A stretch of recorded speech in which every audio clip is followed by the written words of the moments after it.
and/or watching to the Black Eagles podcast, a Beşiktaş talk show. Ahmet Dursun Sergen aldı. Sergen Bülent yan yana. Sergen Bülent. Sergen. Yanında Tümer var. Tümer'e doğru aksi kaybetti. Tümer topu aldı. Sergen aldı. Gol! Gol! Gol! Sergen attı. Sergen attı. Şampiyonluk geldi. Sergen attı. Şampiyonluk geldi. İbrahim'in pası. Zuma. Şimdi Ahmet. İkinci gole gidiyor Beşiktaş. Ahmet. Ve gol!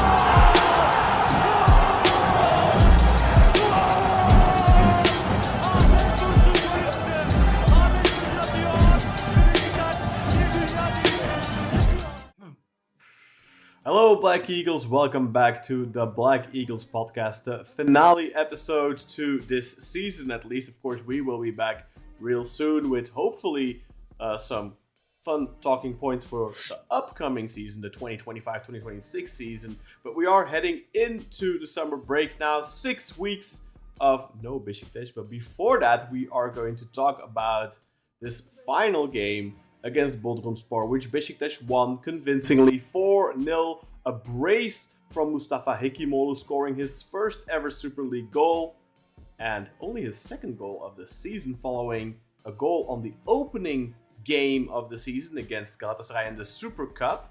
And now he scores again on the final game of the season against Bodrumspor, and he added a second later on in the game to make it a brace. So he finishes out the season with 3 goals. Not that impressive, of course, for a striker, but still good to see him get on the score sheet finally. Other than that, Gedson Fernandes also scored his 12th goal of the season, and João Mário scored a goal as well from the penalty spot. Hello, my name is Kaan Bayezid. As always, I am joined by my 2 co-hosts. From New York City is the first one. He is the long-standing man. Are we live? Yes, we are live. The New York Nick himself, Sure. I am sure. Mr. Sinan Schwarding. Sinan, how are you doing? Hey, yo! Yes, I am here. Good to be back. Sorry about that, Con. I guess there's a delay.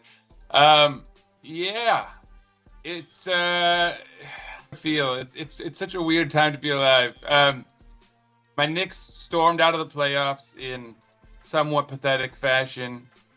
Beşiktaş's season ends with a whimper, which is ironic. You know, we're here talking about a 4-0 victory, but you know, other factors played a bigger role in how we perceive of the weekend, besides our own match, which is pretty weird. And despite it all, honestly, I'm doing pretty good. I'm still hyped about next season. We're gonna have some fun European matches much sooner rather than later, right? So we're gonna have some summer entertainment, I guess you could say. And yeah, I don't know. We'll make do with it. Yeah. How about my guy Kartal over here, though? Yeah, obviously, I was very, very disappointed, man, yesterday with the way that went down. I mean, we're literally 3 minutes away from going straight to the playoffs, but it wasn't, or 2 minutes even, but it wasn't to be. It felt like a movie ending, but we weren't the main character. Yeah, exactly, man. Fair play to Samsun. Look, man, we didn't deserve to end third. They deserved, considering that they had a transfer ban, they deserved it more than us. We had a pathetic season. Luckily, the big games kind of made up for the rest of the shitness. It's a weird season, you know. Like, I think on one end, we don't deserve it because we dropped the ball so often and we missed the opportunity to finish third in so many games. Ole Gunnar Solskjaer said that after the game as well. We didn't lose third place today. We lost it throughout the season. And he continued by saying we had many games that we dominated this season that we weren't able to win. That is something we need to change. That is something we need to work on for next season. And that's true. We had so many matches against, the smaller teams in the league, with all due respect, that we couldn't win. We got beaten by Adana Demirspor. We got beaten by a 9-man Konyaspor. We got beaten last week at home in a game that we had to win by a team, Çaykur Rizespor, who had literally nothing left to play for. We have had so many opportunities.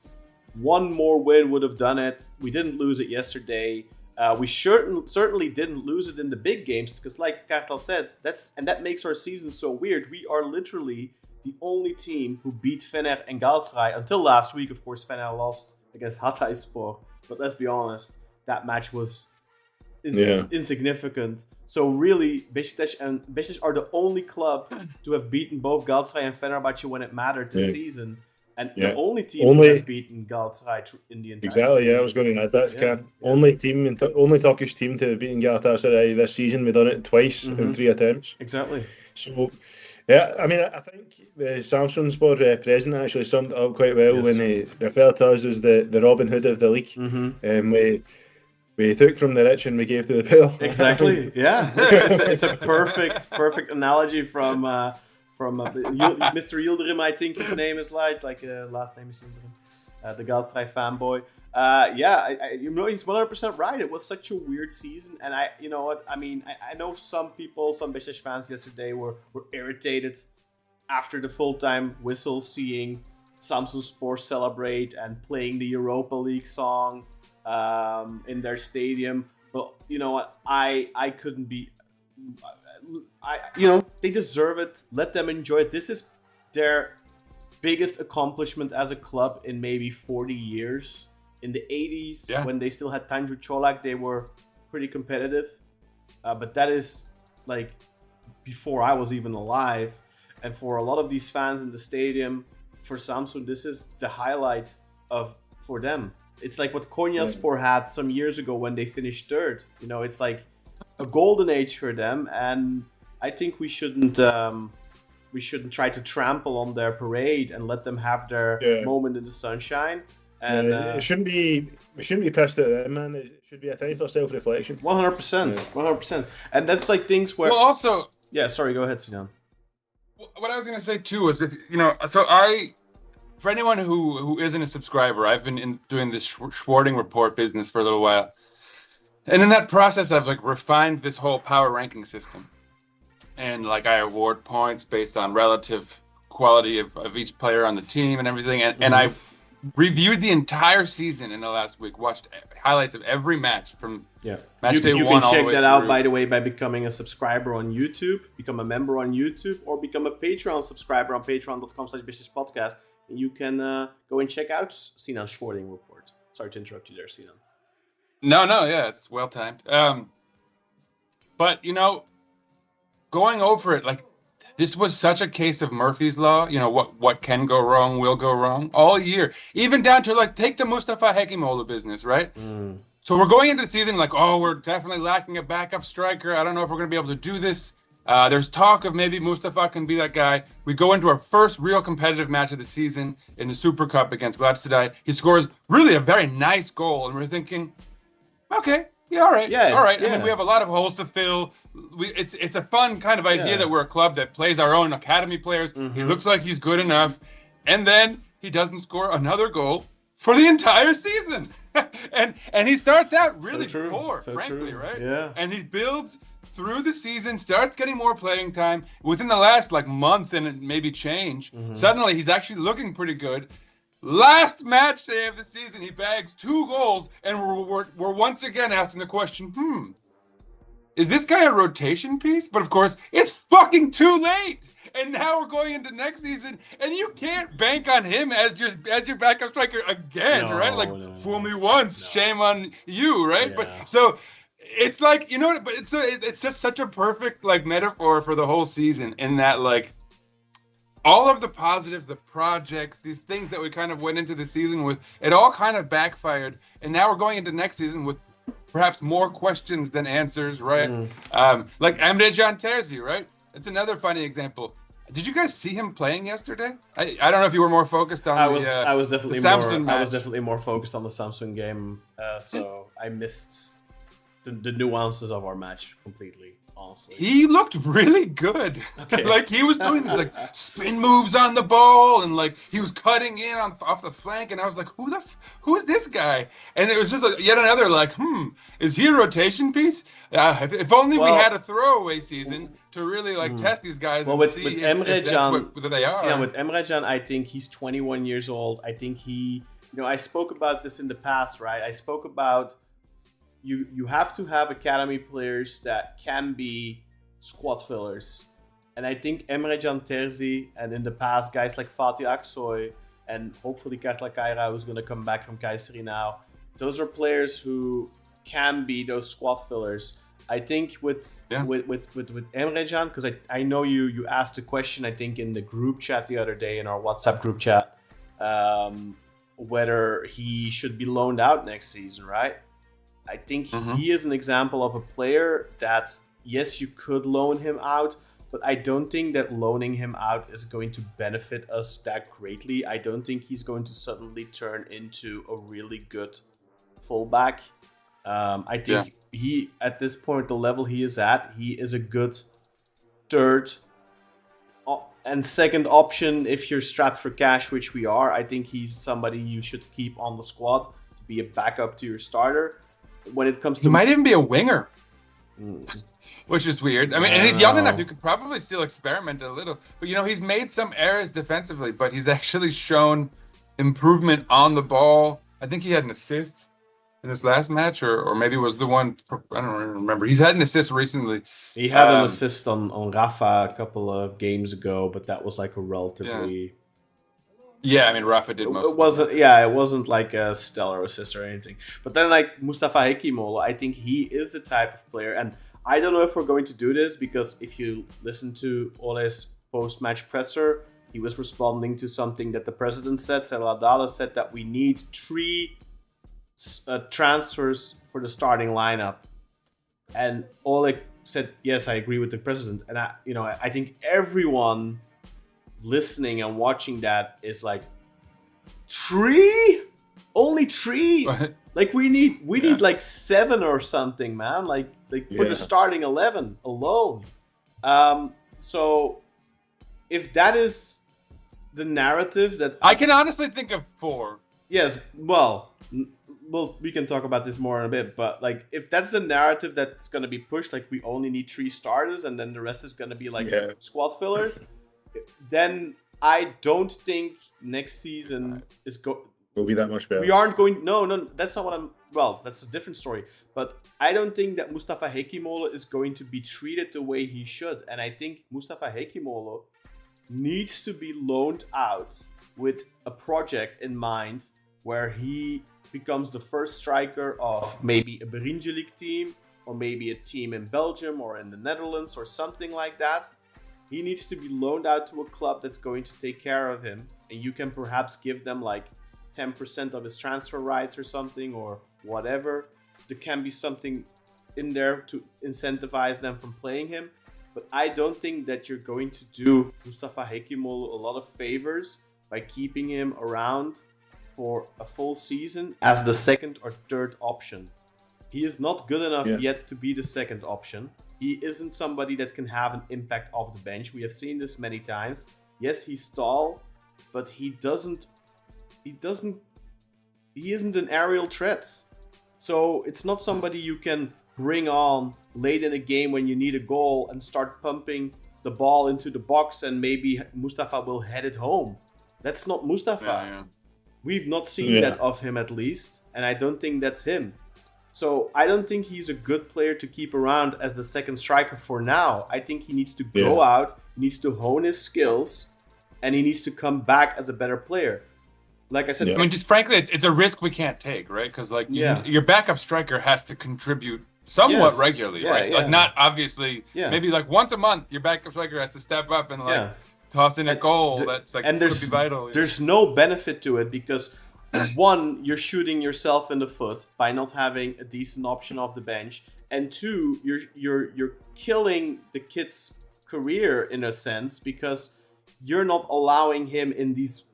The age between 18 and 21 is so important for a young developing player to get playing time. So you are also halting his progression by keeping him on the bench. He is never going to gain what he would gain from a full season, even in the second division or in the third division, as a first striker or as a first wing or whatever, as a starter, he's never going to learn what he would learn from being a sub at Beşiktaş. I firmly believe that. I think he needs to get sent out on loan, and I don't think there's any scenario in which he should stay, because I think you're hurting yourself and you're hurting the player. And I'm not that's not me saying I don't think Mustafa is talented. Has nothing to do with that. In fact, it's the opposite. I do think he's talented, and I think that's why it's so vital and pivotal that he gets sent out on loan so he can continue to develop. Because I do think that Mustafa, with 1 or 2 seasons out on loan under his belt, could be a really good player for us in a season or 2 down the road. Yeah, maybe we answer this question after we review this match lightly, but so in that interview we were talking about, Ole and Adale basically said that the 3 transfers they need, there's gonna be 1 per line, right? And so I think we might want to sort of consider who those people would be, right? Like, for example, on the back line, it's probably our left back, because we know he's out of contract, whereas everyone else, right, we have some depth at the central position. Yeah. We could probably use more. And he also we have Svensson on the right. And he also posted the social media picture, The Last Dance, which could imply that this is his final match for Beşiktaş as well. Yeah, or it's the last match of the season. Yeah, I mean, that's open for interpretation. It could be interpreted in multiple ways. Or he's starting the promotion for his final season next year. Because the Last Dance documentary was about Michael Jordan's last season as a Bull. Mm-hmm. Yeah, I saw that. So that's could be him getting us ready for his last season. Maybe perhaps. He gets a 1 year deal. I think it was about the 1 game. But who knows? Yeah, I honestly think it was just the last match of the season. It could be that, or it could be his final game. But I don't think it's what Kartal's saying. Yeah, I mean, that was a joke, but realistically, if they re-sign him, the guy's probably going to at least 1 2 years. I still don't think we should re-sign him, and I agree with Khan that Hekimoğlu should be loaned out. In terms, unfortunately, I think Immobile we're stuck with. I think he's backup striker. Well, we'll see. So he's doing propaganda for himself right now. So if the left back is the guy on the back line, the middle line is our number 6. I mean, it's got to be our 6, right? Because Al Musrati is not the solution. Apparently, he doesn't even want to come back. But people are saying, so that's the 6, which we'll have to talk about probably. And then on the top line, striker. That's where I can think of 2 holes at least, if not all 3. Yeah. I mean, I think. Who are we keeping? I mean, so as Cardinal says, I'm sure in their minds somehow we're sort of stuck with Cheeto. Although I don't know if we have to view it as negatively as I think a lot of people are, because if we can get some creation in that team, he could, I mean, obviously you're going to need a really good backup with Cheeto because of his injury. Well, no. It's been made very clear by Settle Abdallah that we are getting a starting striker. We are going to go for a number. Good. Yeah. So Ciro. So does that mean Cheeto is going to be our overpriced Ciro will be the backup. Galatasaray style? Ciro will be the backup. That's actually, dude. If he stays. That's actually pretty solid. Is it? I'm not gonna lie. Is it? I mean, it's no. I don't from think, a financial perspective. It's I don't think ridiculous. I don't think Ciro is the type of striker you can bring on in the last 20 minutes. That's going to, he's not going to score a header. It's the same thing. It's the same thing. He's not. But I have to say, Khan, again, having just reviewed the season, this last 3 months. He's sort of been reduced to when we have any sort of freedom, we've been trying something else out. The false 9, we played a bunch of Mustafa up top, even Semi at times. And so he really only does appear twice a month, even healthy. He's made some bench appearances otherwise. And in those appearances, he's put in, on average 1 or 2 goals in each of those months, in those 1 or 2 appearances. So despite not playing regularly, he has shown the ability to step in and, produce a good match. In fact, almost all of those sort of singular appearances where he started after not playing for the rest of the month. He wasn't. He actually popped up and scored like a brace or a hat trick. Granted, it would usually be like one or two penalties. Starting though, it's very different coming off the bench of course. if you need a goal. I think it's a disaster, man, that this guy's staying. I want him to go. It's not certain. Oh that yeah, he's obviously. staying. 6 million a year for someone to sit on the bench, man. That's not good enough, man. It's not good, man. Unfortunately, we're probably going to have to pay 6 million regardless whether that's to let him go or have him sit on the bench. But it's not certain that he's staying, though. Let's not jump to conclusions because I still think there's a possibility there. For the news in the media seems to be going towards the fact that he's staying. Yeah. What I will say is that if he's staying, and that's why I'm not as negative as you guys. Obviously, from a financial perspective, it's a disaster. Yes, well, that's different story, of course. That's the whole thing, right? But like, I do think that quality-wise, and as far as his personality, like, I don't think he'll become a locker room headache. You know, as long as he is on the bench every week, comes in occasionally, plays with some degree of regularity, he seems to be a positive contribution in the locker room. I don't think he's going to become like a problem. You know, like we've seen with some other players. You know, where like because they're not playing, they basically have to become Kadrodishi, and we go through this whole weird process of them devaluing, and then, you know, like Ox. Although Ox, again, like he's a guy who kind of keeps somehow reinserting himself into the lineup and playing okay, so then we're like, I guess that's the worst thing. Do you want my honest opinion, man? I think Ox is probably the best option we had in the second half of the season in that number 6 role. Oh yeah, no, I think once again he was more consistent than Amir, man.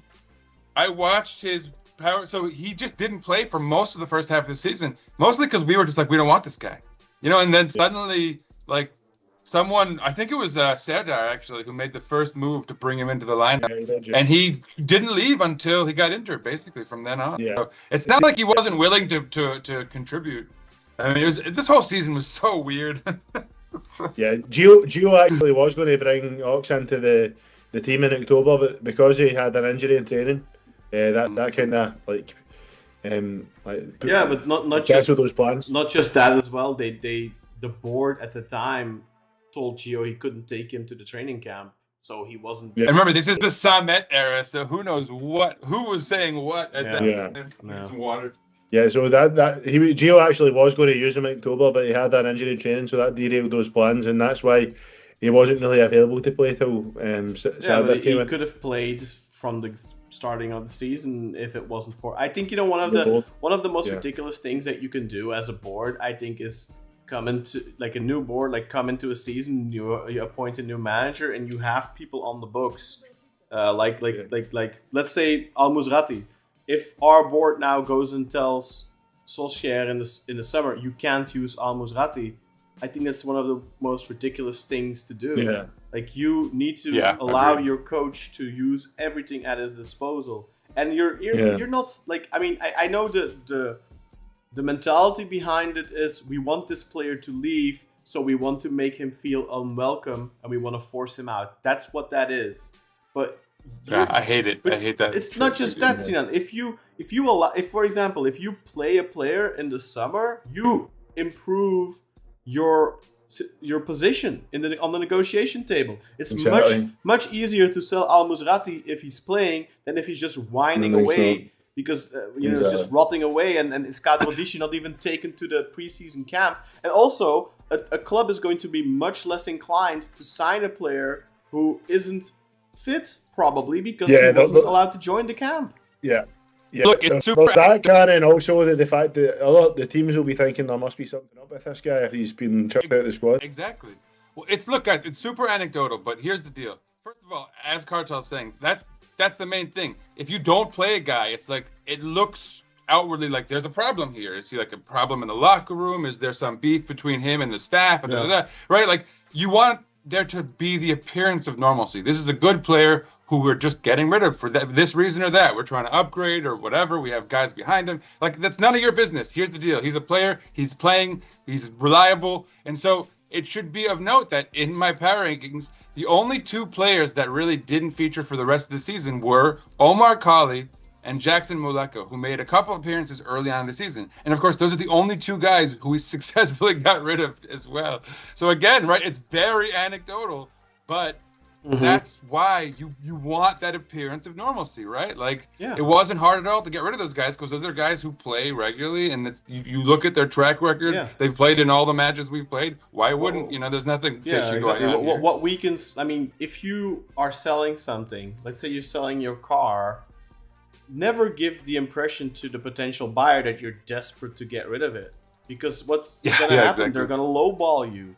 If you want 10,000 euros for your car, but you're like trying to rush the sale, and somebody, like notices that you're desperate, they're gonna, even if its value is 10, they're gonna give you 6, or they're gonna offer you 6, and they're, like that. You don't. That's not how you sell anything in life, and you're just devaluing your assets. So we've said this so many times. So let's hope that Settle Adala does not repeat the mistake of the previous boards. I think that was something that almost every this very typical Turkish thing, by the way, like devaluing your own players like that. I'm not saying we're gonna get money for Alex Oxlade-Chamberlain, for example, but you are putting yourself in a position where this guy is on 3 million a year, where anyone who comes in interested in him, they know you're desperate to get rid of him. They're gonna, we'll pay 500,000. You pay 2.5 million of his wages next season. That's what. I mean, look at Zainutinov. When you just kind of mysteriously don't play, and maybe this is legit. I don't know. But as soon as someone sort of, I know, but that's what I'm saying. As soon as the guy doesn't feature for a long enough time, suddenly you get all these conspiracy theories, right? And so I'm not denying that Zainutinov has injuries, but like now people are like, he's got this permanent injury. There's like a vein thrombosis, like and he'll never be able to play again. It's like Musrati's knee cancer. Yeah, exactly. And so as soon as you play these sorts of games, it's kind of the fuck around. You're in the find out quadrant of events at this point, where, people's imaginations get the better of them. So I mean, I don't know. We've got to be smart about this. People's imaginations, but also just the Turkish media who love to stir the pot. Yeah, searching for clicks. I don't know if you noticed this last night, Sinan, but Ole's post-match press conference. It was, very typically Ole. It was him being a gentleman, realistic. I think he said absolutely nothing wrong in his post-match presser. I mean, other than him agreeing with Adala saying, three transfers for the starting 11. That's worrying, but I think that's also the reality of the club. And I think that's Ole not wanting to go against the president. But time out though, this is important because if we have our depth was such a huge problem, if we're only getting 3 starters because we're also getting like 9, youth projects and depth pieces and stuff like that, then that's a whole other conversation as well. Sorry, go ahead. Exactly, it's a different conversation. But one of the things that we noticed last night is that these people on social media, these not just people, but like accounts, like sport accounts, supposed, news accounts, let's put it that way, they put out these tidbits of Ole's post-match presser, and they frame it in such a light where they make it seem like Ole is taking zero accountability for us missing out on 3rd place, and like he's trying to frame it as a success that they finished, that they qualified for Europe, because when he came in, they were 6th or 7th. I think one of the quotes literally said something about success, didn't it, Kartal? And he never uttered those words.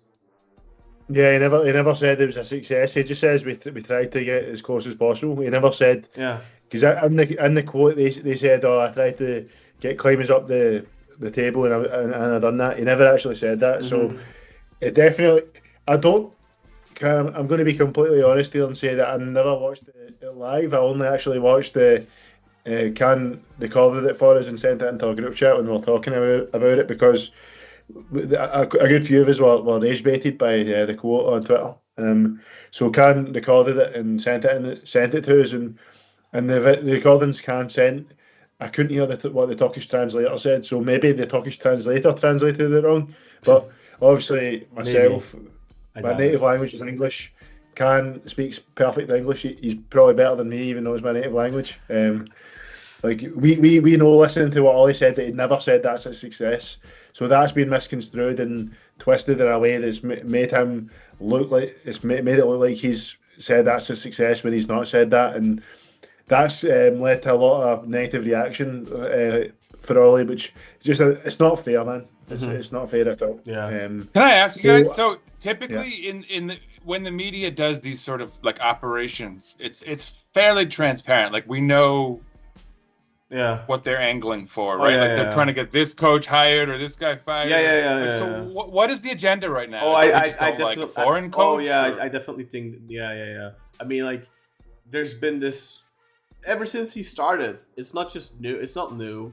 There's been this this narrative has existed for many years. Foreign coaches can be successful. That is a narrative that exists and if you remember with Valérien Ismaël, they started sawing at the legs of his chair the moment he stepped into the club. And with Valérien Ismaël, okay, I think he was a very bad fit. With Ole, I don't think he's a bad fit. That's not the same thing as me saying he's going to definitely be successful. But I think Ole Gunnar Solskjaer I think he has a good team around him, and I think with a good squad, with a well-balanced squad, I do believe that he can do good things. I'm not saying he's going to. He might end up coming up short, like Slaven Bilic did. I think Slaven Bilic did a fantastic job, but he also came up short in the end. I think that Ole is at least the same caliber of coach with a good squad. I think he can achieve at least the same thing as Slaven did. But they are already trying to get him out in the media. If you watch BN Sports, the pre-match stuff, the post-match stuff, Güntekin Unai, who is quite well respected, I would say, in the Turkish football journalism world, he has been very clearly trying to. He has been blatantly saying that he doesn't think Beşiktaş can be successful with Ole Gunnar Solskjaer, and he has been pushing for a Turkish coach for a long time now, for weeks, maybe months. And this is somebody who usually is relatively new. Well, I would say he usually doesn't take these hard stances, and I think he's pushing it very hard. And I also definitely think that with stuff like yesterday, and I've noticed this before with all his quotes, that they deliberately, they are saying what he's saying, but they're pouring the text in a different tone, if that makes sense. Because if you watch all his post-match interviews, he is the farthest thing away from cocky, the farthest thing away from delusional. He is a very realistic coach. I think he recognizes the problems, he identifies them, he acknowledges them, he takes responsibility. Even yesterday, he said, today we played a very good game, but of course at the end we're sad that we, by how it all ended. And he also said we didn't lose the third place today, we lost it throughout the season. And some could interpret that as saying, what he's saying there is, we didn't finish third because Gio and Serdar. That's not what he's saying at all, I think. But that's like looking for a negative spin again. They're trying. So here's a question I have. They're trying to set him. I really think they're trying to set him up. And see here, but in this case, maybe it was our translator that translated them wrong, because that's been an issue in the past as well. Maybe. I have noticed that the translators take shortcuts in their translations, but that's also. I have a question. But that's also because, Gatel, that's also because those answers are sometimes really long, and these people only have they have to write down like the important parts, and then they I don't think that's. I think it's harsh to put that on the translator. I think the journalistic world has a very big responsibility here. No, there's definitely an agenda, There is an agenda, there's no doubt. Yeah, there has to be. So here's another question, because for me it's fairly obvious there's an agenda, whatever that may be. Now, I'm sort of an outsider to both of these worlds, so I have to ask this to you guys. Now, is this a Turkish cultural, cult of personality thing?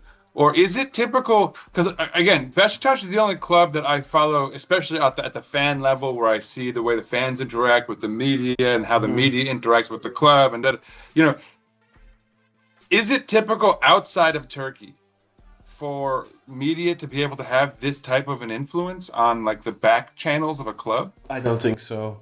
But I also think that's To be fair, I don't follow any league like I do the Turkish league, so I couldn't comment, to be honest. I think so like I think the Turkish media Nasser, is bad. Nasser, you're watching. Is this like at like Man U? Because Man U is probably similar in some ways. Is there like media operations against managers who are currently hired at the club? You know, is there like agendas and these camps within the fan base that have enough sway to actually I think that control of course media that levers? and of course that exists, Sinan, but I don't think there's like To this extent. These are like I would Yeah, say, right. They're not like people who have like buddies in the Congress. Yeah, this right? feels And, like who large are scale serving the operations agenda of people. No, because like with the whole extraordinary election, one of the things that made me, I think, probably existentially, like, you know, yesterday, like I was joking with Cartel about how he was so distraught about what happened. And I felt like the Joker. I was like laughing. It's like, this is what I expect at this point. And a huge part of it is because of the whole extraordinary election thing and seeing how the club just devolved into chaos and the brawling and the Congress and just like the way where it became so apparent that you have people in the Congress, you know, people with connections to the back end of the club who have friends, obviously, among the fan base who are proliferating secret information. And I've got a tip and an inside source. But then, obviously, the way that certain media figures obviously have some of these connections and are like churning out content to support the agenda of someone in the Congress who, at that time, it was fairly clear, like there are certain people trying to get elected, and you know, so to see all that shit borne out and to see almost a level of corruption, right? Because we trust the media insofar as like if like this is where we get our information. Yeah. If we want to know if Beşiktaş is going to get a transfer or if they're going to, you know, if we get a quote from a player or a coach or, you know, like, is that, that can't be regular outside of Turkey, right? It's probably more common in countries that are poor, quite frankly, because I think it's a lot harder to buy people's loyalty in countries like the UK. And like, so like the big leagues, obviously, you know, Real Madrid, Barcelona, they all have their journalists who write everything pro and then anti the other side and all that kind of stuff. That is normal in football. But I don't think, maybe in Spain you do have it because of the socio system. I do think you might have it a little bit more where you do have certain newspapers. The Real Barca thing. There's a lot of corruption there. Journalists who push agendas for presidential candidates. I definitely think that happens there too. But like, I think in the UK, you definitely don't have this to this extent. And like, yeah, like also this anti stance towards foreign coaches that is, you know. Yeah. I mean. Well, and so Özcan just said in Scotland, there's a when was the last time a non-British manager won the league debate as well. Angie won it twice, but I've heard Rangers fans in work say that. But Özcan, again, it's not so much like journalists asking these sort of awkward questions. Like you're always going to have and that's people who are super supernaturalists. Well, considering just well, he came in 4 years ago, like 3 years ago, and 2 years ago, an Australian guy won the league. So it's a non-argument. Yeah, and you have these sort of arguments a lot when it comes to national teams. I know, for example, for the U.S. national team right now, there's a big discussion on whether or not a foreign coach is right for the U.S. national team. Exactly. Yeah. So I know. And that's why it's almost a political conversation, right? Yeah. And that's what I mean. So Özcan, I don't mean to kind of correct you here. I mean, of course, you're going to have journalists who ask thought-provoking or provocative or even like unnecessarily controversial questions, and it's going to have a political bent. There's probably a lot of nationalism and stuff baked into those types of things. But my question, Özcan, isn't if those journalists exist ever, because surely they do. It's, do you have that level of, I don't really know the word beyond corruption, but like motivation behind it. What's the motivation behind it, right? Because I think in Turkey, it does feel like the motivation there is because I scratch your back, you scratch mine. I don't think that's so necessarily the case in Scotland.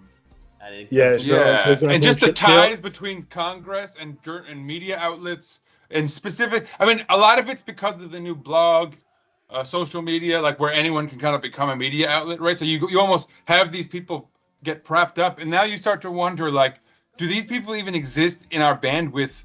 Do they exist as journalists for, right, like Beşiktaş media because of their connections to someone in Congress? Like, did someone help sort of prop them up and legitimize them? Because, you know, the way that these people serve certain agendas, I mean, almost each one of these guys individually seems to have like one of their guys in Congress that they're serving. You know, there were so many rumors about Serdar Adaly having these connections. You know, really, before he was president. You can really compare this to U.S. politics, really, where you have Fox and you have CNN and you have all these news outlets that have clear agendas and connections to political parties and benefactors and all that kind of stuff. And that is really Turkish football in a nutshell. It's very similar. There's, this constant conflict of interest and people pushing agendas because it benefits them and it benefits whoever is feeding them, whether it's with news or whether it's monetarily. That's the thing in Turkey. And I'm surprised though, because I think Günter Kununay is somebody that has stayed away from that for the most part. Above that? Yeah, and I've noticed him go hard on it lately. And I don't know if that's genuine, because he really, really feels that way. And he's just allowing his emotions to cloud his neutrality. Or if he's actually on the take and is getting, you know, I don't know. I think it's probably the first, because Günter Kununay is a known Beşiktaş fan. I think he's probably just like tired of it, like we are. We're all tired of this. 4 years of misery, essentially, and 3 or so years before that as well. So 7 years in total, really, with that sandwich one fun year in between. I think we're all kind of fed up and tired. But at the end of the day, I think we need to all be very realistic. And I know it's difficult because it's so much easier to change the coach again, because that's just one change. But I think we all know, people who watch this team week in, week out, I think we all know the problem is not the coach right now. And again, I'm going to reiterate what I said. I'm not saying Ole is going to take us to the promised land, although I do think he is much more competent than people give him credit for. And I think I think from the last 4 years, he's, to me at least, clearly the best coach we've had. But whether or not he brings us to the promised land or not, I think it doesn't really matter, because the team is the problem. And unless this team is overhauled and done so properly, the right players are brought in. We do not have... Look at January. We brought in 2 players, and the success rate is... Let's call it 50%, because Kenny, I think we can all agree on, probably has a bright future ahead of him. Ricardo, we don't know at all whether he has a bright future ahead of him. He hasn't featured once. He isn't even making the squad right now. So that's a 50% success rate at best.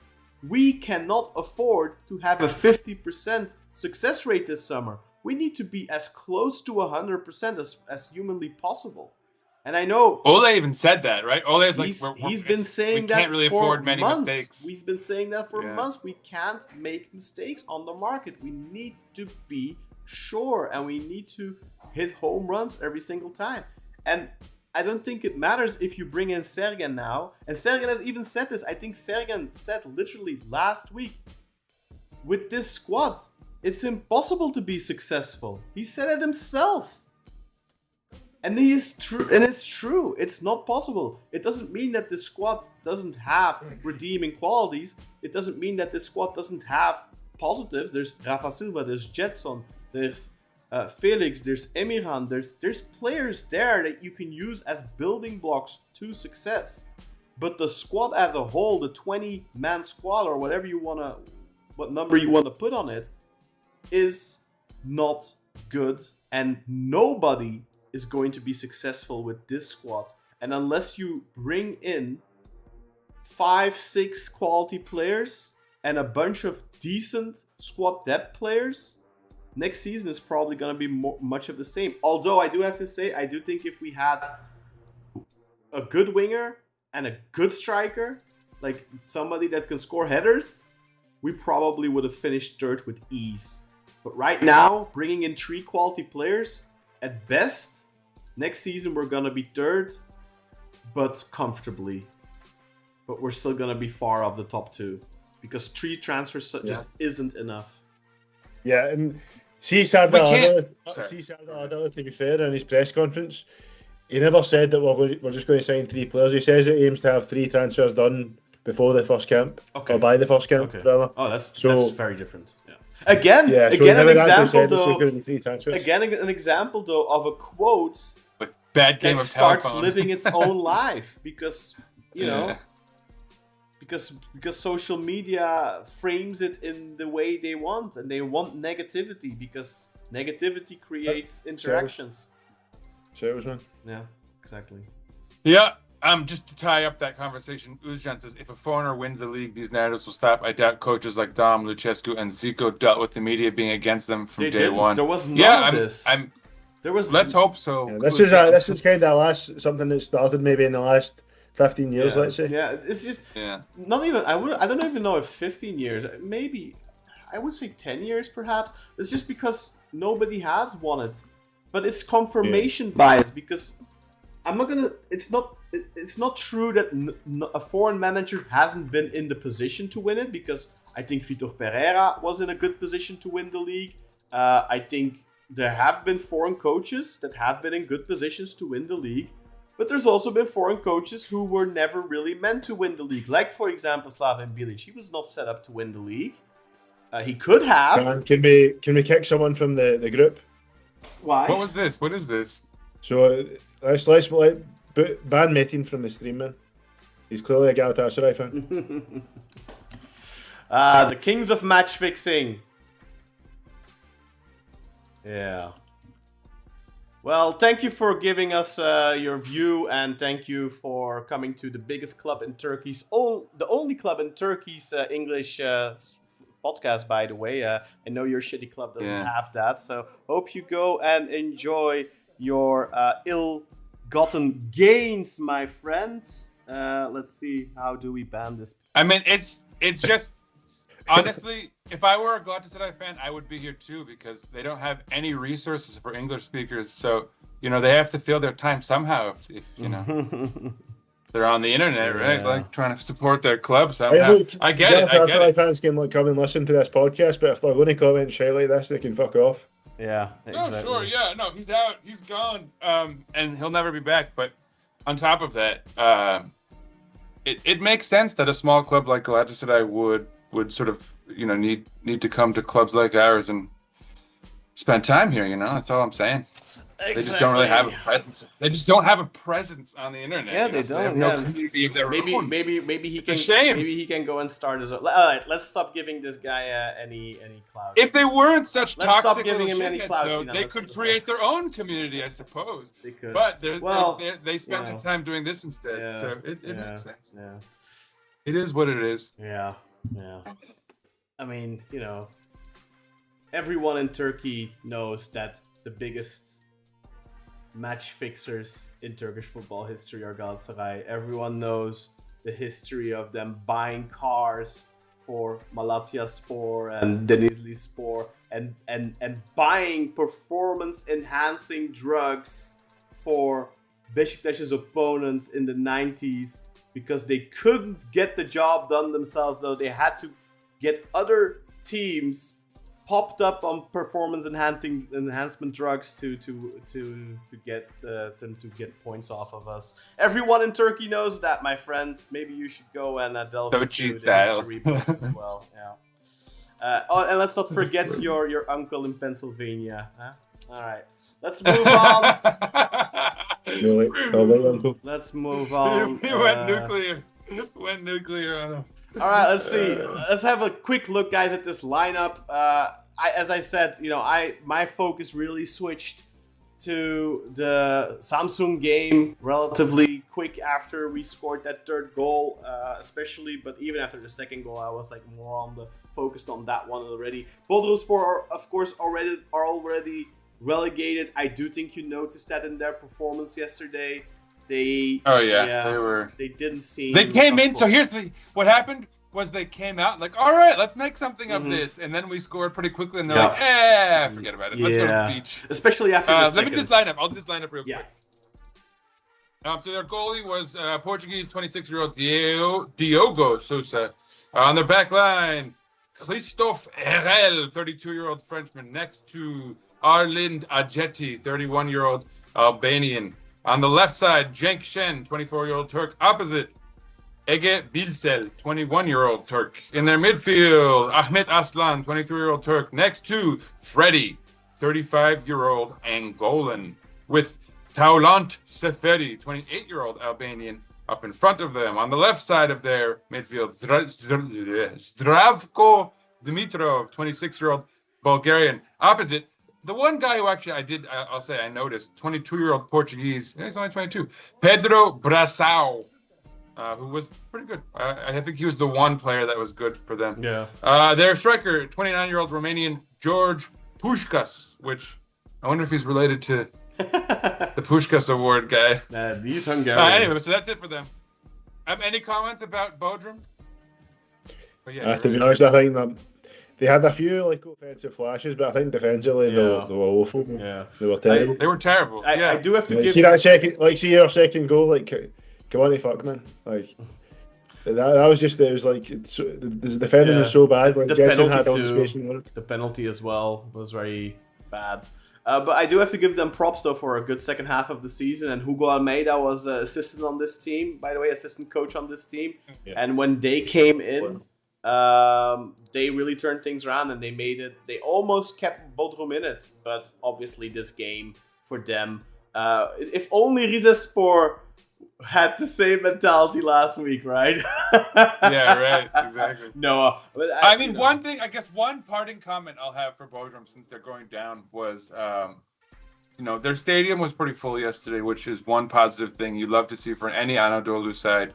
I wish that was the case for more. I hope Fatih Karagümrük generates a few thousand fans in the next couple of months. They had well, actually, Fatih Karagümrük has a decent fan base, but I think they're not the worst. They were playing in the Olympiat Stadium for the last couple of years because I think their own ground was getting a renovation or something. I'm not sure. But in the final against Bandırma, they had a decent crowd. They had a lot of Fatih Karagümrük fans there. So for me, Fatih Karagümrük promoting, I don't mind it really. I'd much rather have Fatih Karagümrük in there than Kasımpaşa or Başakşehir. The problem is that we have 7 teams from Istanbul. And that's just ridiculous. I mean, it's essentially an Istanbul league, so we might as well count Fenerbahçe's championships, right? The regional ones. All right, let's continue with the Beşiktaş lineup. Let's do the Beşiktaş, yeah. So we had Mert Günok in goal, who had actually a pretty solid game. He had 2 decent saves, which is good. I think he sort of fell off in the second half of the season. That's his job, Sinan. Yeah. No, of course. No, I just mean, it's good to see that he's still focused a little bit on the last match day. Back line. It's so, again, a kind of irony that we finally got our 2 central defenders healthy for the last 2 matches of the season. Udokai and Paulista on the back line. Paulista, again, I thought was fantastic. He had a great assist, right? The header to Gedson. Excellent assist. We actually, was that a set piece goal? Yes. Khan? I feel like we were all season. It was a set piece. It's so ironic. We solved all of our problems. All on the last match day, we solved our problems. We got a striker scoring a brace. We scored a set piece goal. We kept the clean sheets. We scored 4 on the road. What more? Healthy back line. What more do you want? Masuaku and Svensson, also 2 very solid games. I mean, the back line is not our problem. 2 assists, this year it was not a problem. From Masuaku. I think, did we have the second least amount of goals conceded in the Super League this year? I believe so. Is that what somebody said in the group chat? I believe so. We were good. our defense was not the problem. I think we could mostly all agree. No, and I would argue the defense would even come off better if we had a better attack, because that would alleviate pressure on that back line. They'd be under less pressure. Yeah, exactly. Yeah. Maybe we do only need 3 transfers, Sinan. Yeah, exactly. I mean, no. All in the we front need line. 3 on the. We need 3 on the front line, though. Yeah. So at least.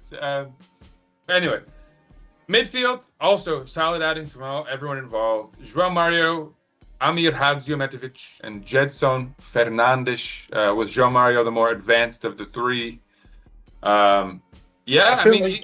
I felt like Mustafa was the striker in this game, and like Mario and Mucci swapped wings, and Rafa was down the middle. Mm-hmm. I wouldn't say I agree with this graphic. Yeah, it's funny too because Fatmob has like a different graphic, but they have Mustafa on the right side. But, so it seems like nobody has any idea. Who did what. Yeah, but also, guys, Ole really likes interchanging pieces. Yeah. So he really likes. I wonder if it's like a heat map. You know, if they base it on a heat map, and it was just like Rafa was up there more than. Well, Mustafa. this is pre-match. This is pre-match, so this is just how it shapes up for them. So, but like we've seen this already so many times. Ole really likes his 3 players behind the striker. So his 2 wingers and his number 10, he really likes them constantly changing positions. Even the striker changes positions with one of the wingers all the time as well. So he really likes that fluidity up top. So I don't really think it matters all that much. It's not because we aren't a static team where Rafa is always in the position behind the striker. He's on the wing. He's in the striker position. He's behind the striker, and then the striker does the same thing. So I don't think it really warrants too much of a discussion, honestly, because they are interchangeable so frequently. Last comment on that lineup, I thought Mucci and Rafa basically went on vacation before this match. I think they had checked into their hotel in Bodrum and decided they were done. I thought Mucci was pretty good and lively.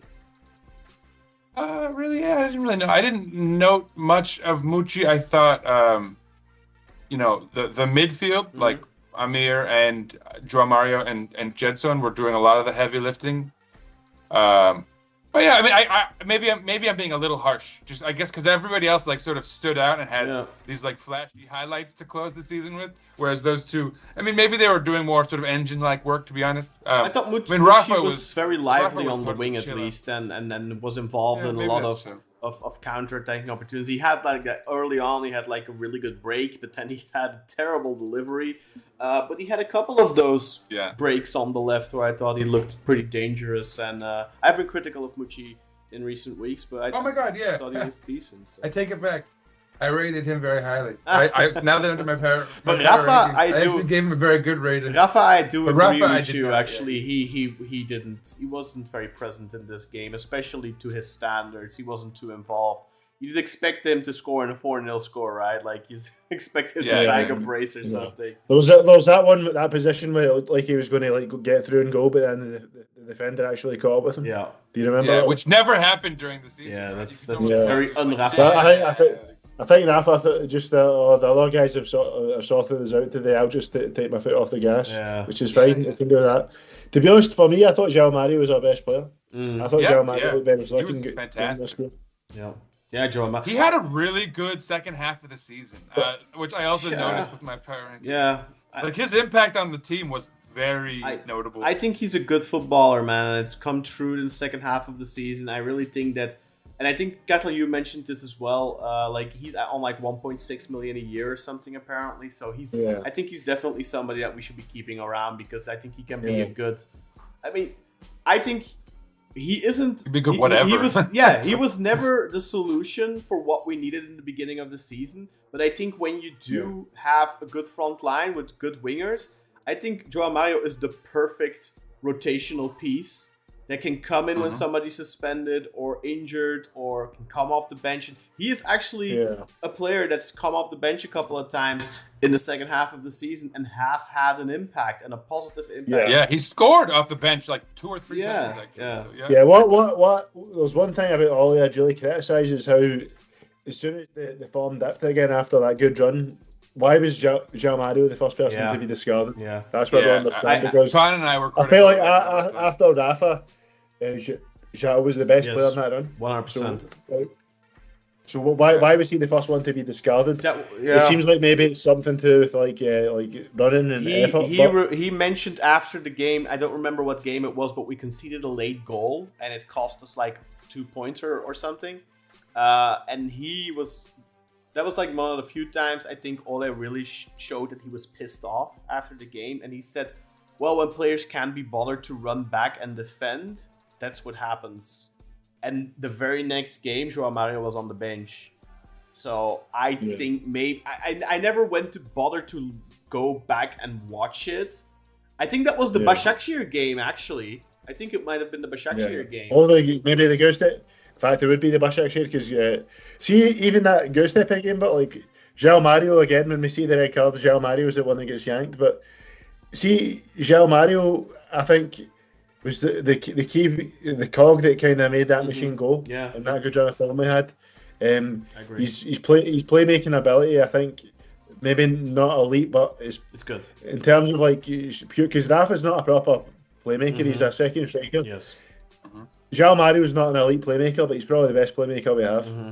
Yeah. Agreed. Yeah, I would agree with that. And I think he was the main reason why we were able to have that change of style where we brought the ball on the ground and he'd the midfield would kind of the 6 or the 8 would give him the ball and he'd be that guy on the left or down the middle on the right and he'd kind of drift in more centrally and he'd give some nice passes and great play. And he was very good in that run of form, but for some reason he was the first to be yanked, and I think it is what you said, Karen. It must have been something to do with maybe a lack of running or what was perceived as a lack of effort by Ole. But that's that's maybe my biggest criticism of Ole over the 6 month period or 5 month period. Yeah.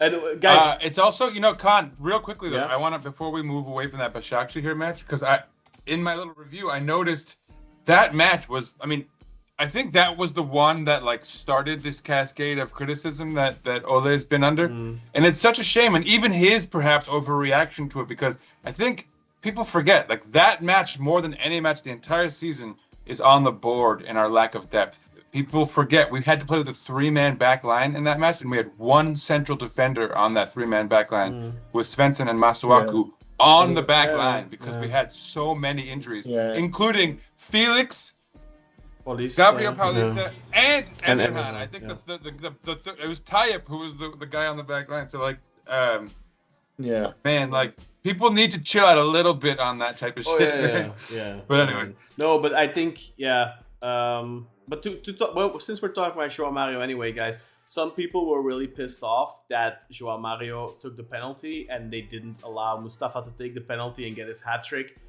I'm just curious how you guys feel about that particular. It's not a big deal, man. No.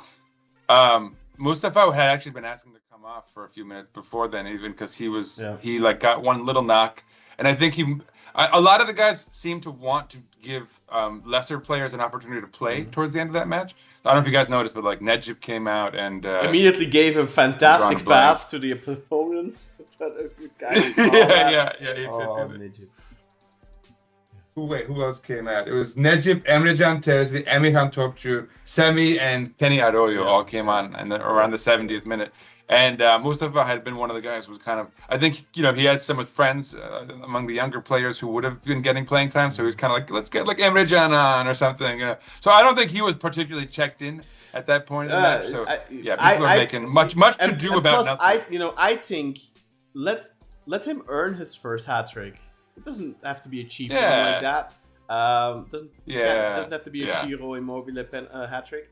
No, but like I really don't agree with people who say that he should have taken the penalty because I think one of the biggest problems in Turkish football is overhyping players, and I think we need to keep their feet on the ground. So I think it's good he scored a brace. I think it's good he didn't score a hat trick, especially because if it would have been with a penalty. If he would have scored a hat trick from open play, different story. All props and credit to him then, but he shouldn't be getting a cheap hat trick like that. I think we need to.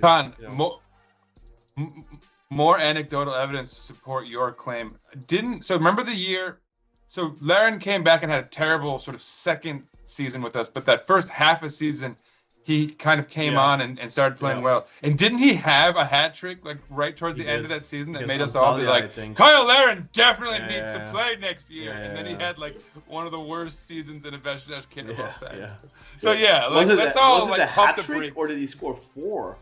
I want to say he scored 4. I was going to say, I think he scored 4 goals. Yeah, something like that. But Başakşehir. I think it was on Antalyaspor. I'm not sure. But maybe you're right. Maybe he scored a hat trick in the last game of the season, and then he scored a hat trick against the Icelandic team as well. Yeah, from the Faroe Islands. Yeah. Faroe Islands. That's right. And then I don't think he scored again after that. Torshavn. Yeah. I was a beta. So let's not. Yeah. So to support what you're saying, Khan, maybe it's better he didn't get that hat trick. Yeah, no, exactly. I saw some people a new agenda raging about it. Oh, why is João Mário taking the penalty? He should have given it to Mustafa. No, he should not have given it to Mustafa. Mustafa. No. And besides, it would just be stat padding anyway. All right, let's talking about stats. Let's take a look at the stats of this game. Stats. Okay. So, to nobody's surprise, Beşiktaş had 60% of the ball to their 40, an XG of 2.1 to their 0.36. They had 8 shots. We only had 7. They had 5 on target. We only had 4. But they had 0 big chances. We had 5. And we only missed 1 of those 5, which is why we scored 4 goals. They missed 0 big chances out of 0. Which is so like for anyone who's like, oh my God, they had more shots and more shots on target. They were all from distance. I mean, I think maybe one of them forced a pretty good save out of merit, but clearly, none of them qualified as big chances. So, just a good job by the midfield and defense, which is sort of fitting for this season. Good way to kind of typical of this season in a way. Passing. We completed 438. I love that 400. That's the threshold I'm looking for. At an 88% clip. Our opponents completed only 267 passes at an 82% rate of efficiency. They committed 18 fouls to our 9. They were offsides thrice, as were we. They had 7 corner kicks to our 3, which is odd. But it is what it is. There's a lot of lazy.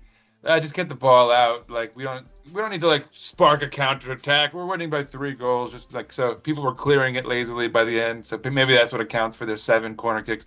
Anyway, how about them duels, Cartel? In terms of duels, we won 53% of them. So that was 50 to 45. Ground duels, we won 55% of them. 49 to 40. Aerial duels, interestingly, there was only 6 aerial duels in the full game. I don't think I've ever seen that before, guys. I don't know about you two. They won 5 out of 6, so they had 83% of them. In terms of dribbles, we had 11 at a 46% clip. They had 7 at a 44% clip. And in terms of cards, there was only 1 yellow card all game, and that was for Bodrum. Yeah, all in all, a very dominant performance, but, like we said, it's against a team that was already relegated, probably didn't put their game faces on, especially after the first goal, after just 12 minutes. Let's have a look at the final standings for the season then. This is I don't want to look at that again, Ken. Sorry, I just pressed the wrong button there. That's the Europa. Actually, I have that coming up in a little bit as well. But let's have a look at the standings. Sorry about that. So this is the final standing of the season. Galatasaray obviously champions in first place. Fenerbahce in second place. They'll be going to the Champions League qualifiers. Then we have Samsunspor in third place. They're going to the Europa League playoff round. And of course, after the full-time whistle, they played the Europa League song. We'll have to wait and see whether or not they make it to the league stages. Probably not, but they are guaranteed Conference League football at the very least. Beşiktaş, on the other hand, will have to go to the second round of qualifiers in the Europa League. That means we will play not 1, not 2, but 3 qualifying rounds to get to league stage football. Whether that's in the Europa League or in the Conference League will remain to be seen, and there's even a possibility that we don't get league stage football at all. And then Başakşehir are the 5th team to head into Europe. They will go into the Conference League qualifiers. Then we have a bunch of teams. That's not very important. You can see for yourself on the screen who ended where exactly. But the teams going down, we already talked about it last week. Adana Demirspor, Hatayspor, Sivasspor, and Bodrum are all relegated, and only 3 teams from the Birinci League will be coming up. So next season we will only have 18 teams in the league again for the first time in many years. Because of course, so everyone gets to play on the opening match day and the final match day. Exactly. Again, that was a weird no quirk. more bye weeks and stuff like that for the first time since COVID, I guess. And then we had the earthquake after. Yeah. So what I will say was 1920 at the end of that season they cancelled relegation, so we had 21 teams. Yeah. So there was a bye week that season, and then because the year after numbers. that. Yep, it dropped down to 20 teams, so there was no bye weeks. And then the year after that, it was 19 teams. Yeah. And so there was bye weeks again. But then what happened? There was the earthquake. Yeah. So because of that, Hatayspor and Gaziantep got to keep their place in the league. Their relegations were cancelled because they couldn't play after the earthquake. So because of that, we went back up to 20 teams last season, and then this year it was down to 19, and then finally, for the first time since the 1920 season, the Super League is back to what it should be, an 18-team league, 34 games. So that means that the fact that there's we're back down to 34 games and we're back to 18 teams. The best part about that is 18 teams means that there's one less team there for the TV rights money to be divided by. So that means slightly more TV money for us. And the main thing is less games, man. I think for the Turkish league, man, 18 teams is enough, and I think 34 games is enough in a season. 16 teams would even be enough right now, given the current state of the league. So the 3 teams. I have a couple comments. Just a second, guys. The 3 teams coming up from the Birinci League will be the champions Kocaelispor, Gençlerbirliği, and Fatih Karagümrük. And now you can go ahead with your comments, Sinan. Yeah, no, put the standings back up. I wanted to give a special shout out to Adana Demirspor. Just a second, I don't have this key bound, so I have to look in it. Yeah. Why do you want to? Adana Demirspor finishes the season in the positive. Yes, 2 points to end this. I think they won on the last match day. So congratulations, Adana Demirspor, for finishing in the positive. Also, I don't think I've ever noted this, certainly not on air, but to all of these clubs that have literally sold the name of their club to a company, I wish that you had all been relegated. So I'm glad that 3 out of the 4 to go down are clubs that have had to do that. I know. I mean, do you count Çaykur Rizespor in that, by the way? No, well that's like a classic Okay. one. See, look, you notice how here how Çaykur Rize is bold, whereas all the other companies are not. I think that there's some historical precedent to that one. I'll give them personally. A pass. I feel like beIN Sports should treat this like the Champions League, like the UEFA does, and they should not acknowledge these sponsor names like this. Yeah, I agree. I think it's lame. It's also, when you're watching the freaking broadcast and they're talking about Konyaspor, it's like Turku Konyaspor or whatever the hell they're called now. I hate that. Konyaspor, Medipol Başakşehir. Fuck off, man. Come on. I mean, we lost third place, boys, to a team that's got a Chinese phone manufacturer as their fucking team name. Sold their name, I know. Yeah. Right. Actually, yeah. Most of all, that was fucking heartbreaking shit, man. Yeah, well.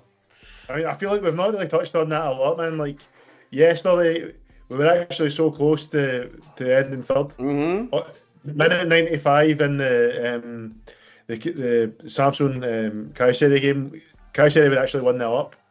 Yeah. And they went 1-0 up in the 45th minute, and they kept it to minute 95, and there were 7 minutes added on, and I do have to say 7 minutes added on should have probably been 10, because the game in the second half was stopped so often, so frequently. the Kayserispor manager at a certain point was sent off because he got a water bottle thrown against him from the stands. He turned around and he clapped the fans, and he got sent off for that. It was a joke, yes. Also because kind of Kayseri lost control a little bit after that, after the manager was sent off. So, I don't know. Who knows? Yeah. Maybe if he wouldn't have gotten sent off, maybe he could have made some adjustments on the sidelines or something. Because it does feel like Kayserispor's organization was really good, but at the end they kind of dropped their form, their defensive line, and they opened up. It's like Moses opening up the Red Sea. It just like suddenly, it just and obviously that's. How do you manage to concede fucking 2 goals, man, in like the space of 2 minutes? Yeah. How do you do that? Yeah. Like even when they got the equaliser, I thought it's fine. There's 2 minutes left. Surely they're not going to concede again, and then they conceded again, and I was heartbroken. And I was saying to the boys, I was saying to Karen and Sinan before we went on there, I think it might be my fault, guys. So I'm sorry, because if you remember, Bein Sports showed the wee boy crying on the screen, and I was laughing at him. And then 2 minutes later, he was smiling. Why would you cry at a child? Why would you laugh at a child? You're like Cruella de Vil. Exactly, like you want to make a fur coat out of Dalmatian puppies. See when it comes to when it involves Beşiktaş, man. Wow. Like I don't have any mercy for children. I don't care for children. If you no mercy for any children if it involves Beşiktaş. If it was just a boy and if I just saw a kid crying, obviously I'd feel for him. But because in this context he was crying because we were ending third and they weren't, and which meant we were going to have to play 4 less games. We were going to play 4 less games. Yeah. Because of the context, man, I was laughing at him. But 2 minutes later, he was laughing and I was crying on the inside, maybe not on the outside. But karma's a bitch. Reminded of the Michael Jordan meme that like fuck them kids. It was a proper cock tease for like 70 minutes or something, or like 90 plus minutes, because like Kayseri was pretty decent in the first half, 0-0 at halftime. So you're like, okay, and then they instantly score from kickoff. It's like bam, 1-0, and then you're like, okay, this might actually happen, especially then you start, seeing Samsun really not coping too well, flubbing their shots, doing really poorly with the chances they're creating, and you're like, these guys are never gonna score, especially then if you see Kayserispor's goalkeeper making save after save after save, and I felt comfortable too. I was like going into it at a time, it's like, we're like minute 92 already, there's no way, they have to score twice, this isn't happening, it's in the bag. Then they score in minute 95, and I was like, okay, there's still some time there. They could get a second, but you're like, probably not though, right? But like, I thought to myself, they're gonna score a second, and then of course they did. And see that's the first one, fair enough, man. But the second one, man, the defending was fucking terrible. The guy had the full left side of the box. It was ridiculous. And you would never see that happen in a game against Beşiktaş. Can you imagine that? Like us getting that much space? Like it feels like, it feels like they had this dramatic finish planned beforehand, and I said, it's like a movie. Yeah. It almost felt like, in the film it was like we were the bad guys in the film that lost in the end, in which really Beşiktaş will never be the bad guy, man. We're always the good guys, man. In terms of Turkish football, not all writers are good. Sometimes people suck at writing stories. Beautiful story for Samsunspor. Let's do some comments. But, before we do that, Sinan, there's one more thing I want to bring up. So because that's right. Because of that, we finish in 4th place, like I mentioned. And that means we'll have to play a bunch of qualifiers. And in the second qualifying round, which is the one we will enter, these are some of our potential opponents. So in the Europa League, some or all? I think these are some of them. I don't think it's all of them because that list is way too short. But these are probably like the tougher teams in there. So Shakhtar Donetsk, SC Braga, no thanks. Midtjylland, no thanks. Legia Warsaw, no thanks. Anderlecht, Partizan Belgrade. No thanks. What is this? What the heck is this? Paxi. Paxi. Never heard of them. Never heard of them. That's the team I want us to play. And then Who's Paxi? finally, Lugano is also a potential opponent.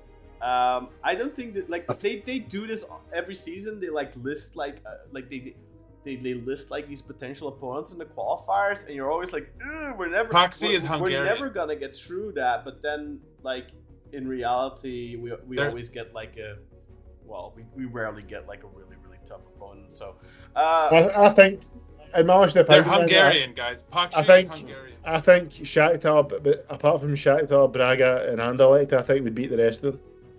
Oh, I think Midtjylland could be a little scary. I think. Look, it all depends on the squad. I think if today's squad, and these matches are gonna come up really quickly. 6 weeks from now, guys. Yeah. So 24th of July. 6 weeks from now, we are going to play these games already. The first one at least. So that's in July. It's in July. Yeah, it's in July. So just in 1.5 months. So the chances of us having those 3 key signings, I know Kartal Seladala said we want to get those done before the camp. But how many times have we heard that before, right? But if we get those transfers done, okay, maybe. But like under the guise of we're gonna have a decent squad, I think we can beat every single one of these teams, including Shakhtar Donetsk, by the way. Because you cannot forget that's true. how they just hired Arda Turan. Yeah, but you also can't forget how the war has affected the Ukrainian clubs. Yeah. So I think against all these teams, if we have a decent squad by that time, I think we should be favorites. Doesn't mean we beat them all, but I think other than you know Anderlecht. Yeah, what's the deal with Anderlecht? I'm not afraid of Anderlecht. I'll put it that way. It's not Anderlecht is a really big name, but they are not the club they used to be. Doesn't mean they can't beat us, by the way, because I mean we've gotten schooled by Belgian clubs way too many times. So And your description of Anderlecht is literally like when I was doing my recap, all the Europa League games. These British announcers were like, "Here's Beşiktaş, historically a very good team in this competition, but we won't be expecting much from them this year." It's almost exactly how you just described Anderlecht. So yeah, I mean, anyway. This past season, man, I watched all the games on TRT, but in the big games, man, apart from the Ajax game, we looked the part, man. Lyon. Well, not maybe against Lyon. I didn't necessarily. We got lucky against Lyon, but still, even in that. After minute 60, man, we were breaking, we were being dangerous. Yes. Obviously, maybe Twente we were pretty lame. But I wouldn't call that like one of the bigger games. Yeah, I'd say. But also, like, we weren't pathetic. Like, it was a 1-0. Like, we were competitive. I mean, I think we were pathetic, to be honest, man. But like, if you look at the Frankfurt game, created almost nothing in that game. The Frankfurt game, the Frankfurt game, the Bilbao game, the Lyon game in terms of the break.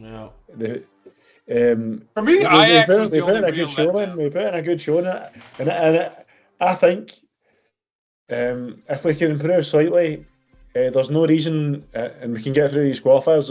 There's no reason why we can't play knockout football in the Europa League next season. I agree. Of course. But also, and I know this is an unpopular opinion with you, Kartal, I personally would not mind if we end up in the Conference League, because I think if we can manage to put together a good squad by the league stages, we would genuinely be one of the favorites to win the whole thing. Because if you look at the teams that are in the Conference League next season, this season, for example, you had Chelsea, and you're like, Chelsea are going to win this. And of course they did. But next season, the English team in the Conference League is Nottingham Forest. The Italian team in the Conference League is Fiorentina. And I don't even know who the German is and all that kind of stuff. Like, there isn't a big club in it. There isn't an elite club in it. I genuinely think if we can put together a good squad, we can win the Conference League. Olympiacos won the Conference League 2 seasons ago, and they finished, I believe, 3rd or 4th in the Greek League that season. I genuinely believe we can win the Conference League if Umer just remembered. We probably won't. Umer just remembered as the same as myself. But Cartel, you were saying that we looked the part in Europe. Yeah, I think you also forgot Maccabi Tel Aviv. Isn't a big game like that. That's a game on paper we should have done. I specified in the big games we looked the part. Against the big sides. But even against Maccabi Tel Aviv, guys, if we scored that penalty, we probably destroy them because we were. Yeah. I mean, and I want to even add an extra wee thing to this discussion. See if we never had the bold chaos and the players didn't go 2 months without being paid. Between October and November, the players weren't paid. I think we would have went through this season because I think in that situation we probably beat Tel Aviv, and a win against Tel Aviv would have been enough to take us to the next round. So I think had that not happened, I think we would have went through this season even because we were so close, man. With the way things were, we were still really close. Yeah, it went down to the last game. True. But that's plenty. There was also Bodo Glimt was pretty. Bodo bad. Glimt. We that's also a game that we should go 2-0 up, but we don't, and then we exactly. capitulate. That's a game where Al Misrati makes a mistake, followed by Asin making a mistake, and we capitulate. Before that, we looked by far and away the better team in that game. Yeah, we did.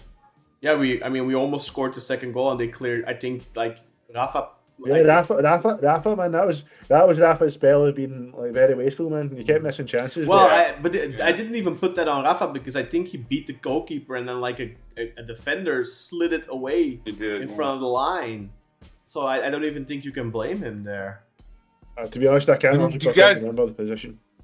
You know who one of our best players in that match was?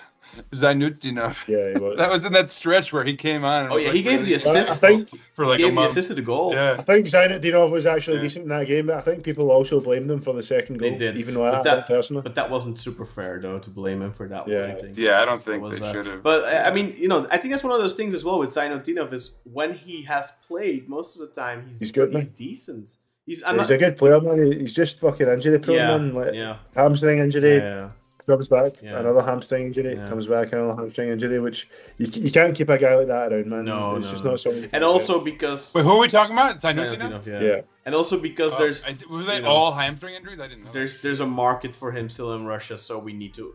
If there's an offer, we need. I mean, ideally, man, fucking Gedson and Zaynutdinov in a packet for 30 million. Yeah. Sell Zaynutdinov for 29 million and Gedson Yeah. Anyway, let's get to the comments, and guys, also in the comments, I would also like to see your opinions. What you guys think of my little conference league thing? Would you guys be up for conference league football, especially if we could go far?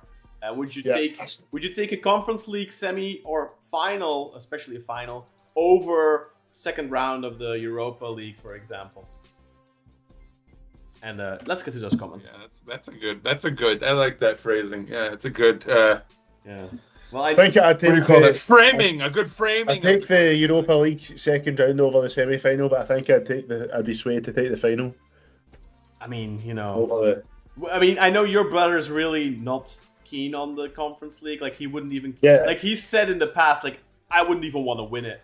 But I think I'd love that. He said yesterday he'd take the trophy, but anything less he wouldn't. I would like. Winning the conference league, I think that's something that is realistically attainable. Yeah, I'd take that, but I think we're going to win it. To be honest, I don't. But if we could, if it happened, it'd be. Yeah, I think 2017 Beşiktaş wins the conference league with their eyes closed. But we're not 2017 Beşiktaş, unfortunately. 2017 Beşiktaş, if we got a bit lucky, man, might have won that Europa League. We might have. But it was Manchester United in the final that year, I think, with Mourinho. So I don't think we would have won it. Well, who knows, man? Fenerbahce beat Manchester United. Obviously, it was in the group stages, but still. Not the same thing. It's a final. It's a European final. Guys, so Finnish Kebab, before we even went on air, was like, thank God. Short mental health break from Beşiktaş. Very short. The Grey Wolf.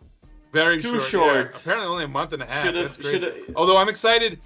we're gonna get our new jerseys in just about a little under 2 weeks. Days, 11 so days. we're gonna have 11 days. 11 days. We have lots to focus on. It could have been a 2.5 month break from competitive matches, and it's only a 1.5 month break. So, oh my God, I wish it would have been. I wish it would have been a little bit longer. But... I don't. Personally, I hate this time of the year because the basketball season ends. Beşiktaş is over. So there's this vacuum. So there's like a very selfish part of me that's like, it's weird. I have some sports to watch sooner. Yeah, but for me, it's like normally I feel the same, and some people were saying it in the group yesterday as well. Like normally in the summer, it's like, oh no football matches. This is maybe the first time in my life where I'm like, I need this break, and I want it to be even longer because the last 4 years or so have taken so much out of me, and like. It's not just the way that we've been so bad. It's also like the complete disillusionment with the institute that is the club, with the leadership, and I really hope that this summer can rekindle belief in mankind, so to speak. That maybe we bring in the right players and the team. And the qualifiers go well. And that's also something Ole said in his post-match press conference. We're going to start the season early with competitive matches. And that's going to make us ready for the new season. And I spoke about this last week, if you remember, that when Galatasaray a few times now have gone on to win the league, even in 23-24, I think, when starting the season really early. And also the fact that they start the season so early is actually not a disadvantage, but an advantage, because you start playing competitive games and it gets your team sharp earlier than most teams who start the league. So then if you play, for example, Rizespor on match day 1 or 2, your team is just a month ahead of them. So your chances are greater to get off on a flying start. So let's hope that's what happens with us this season. Yeah, that's what true what you said, Karen, but I'd say the 17-18 title for them is a better example, because in 22-23, Fenerbahçe, Beşiktaş and Galatasaray, 23-24. In 23-24, Fenerbahçe, Galatasaray and Beşiktaş all opened the season in July. We all played very early qualifiers. All three teams. But have you ever had the impression that those early qualifiers is really that bad of a, on us, I think it had an impact because our squad is so thin. Yeah, right? I think the issue for me is not that we're going to be playing these games. That's not the problem. The problem for me is what I'm worried about the transfer window. Kind of like delaying transfers or delaying outgoing players because of these games. For example, let's say we've not got a new striker in, but an offer comes in for Immobile. I'm not saying this is going to happen. This is purely an example. Yeah, I understand. And then we say, we'll hold out because we need to get through this game first. Yeah. And then that kind of puts back the rebuild. That's what I'm worried about. So see if we were in a situation Kartal, last year we did that with Muleka and Colley last year, and then we still managed to get rid of them. Yeah, I know, but ideally you want to get your new players in quickly so that they can settle in. Yeah, I agree with you. So I understand what Sinan's saying, and I think last year as well we did get Immobile in earlier, but if we can get the moves done quicker, that's better because it lets things settle more. Yeah.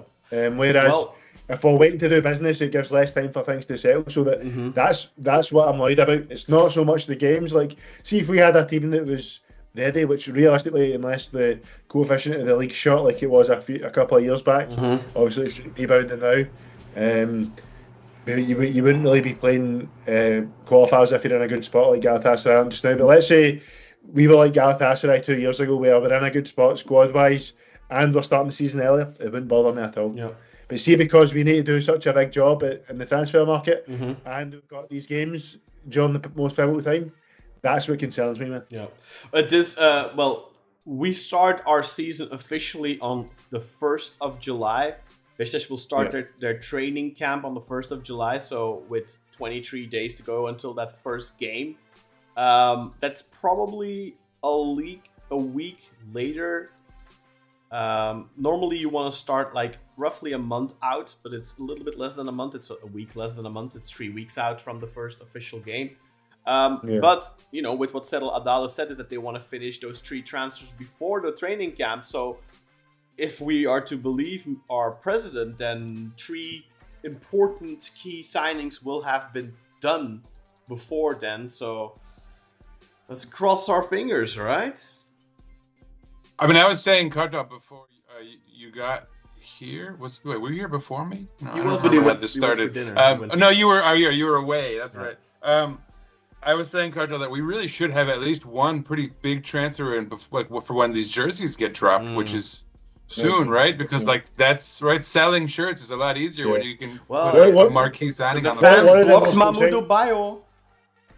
Yeah, one of the most exciting things about last summer was seeing the new shirts on top of the arriving players. We saw the Choboklo on Rafa, we saw the black one on Chiro. Yeah, that was really cool. So I take it they're going to bring out all 3 at the same time this year. So we're not maybe going to have the opportunity. But see, at least if we could see, I suppose we've already seen the home and the away shirt. But see if we could see the black shirt the on third the first, kit, on the first signing. That'd be brilliant. I agree. And hopefully that first signing is going to be a good striker. And, rumors have been that Adala has been in Spain over the last week, supposedly for the striker. But, rumors are rumors. Let's get to these comments, Sinan. Unless he's there for the sangria, which... so Grey Wolf, the joy of winning was cancelled out with Kayseri purposely allowing 2 seconds within minutes of that game at very last second. 2 goals. Oh, he corrected. Allowing 2 goals within minutes of that.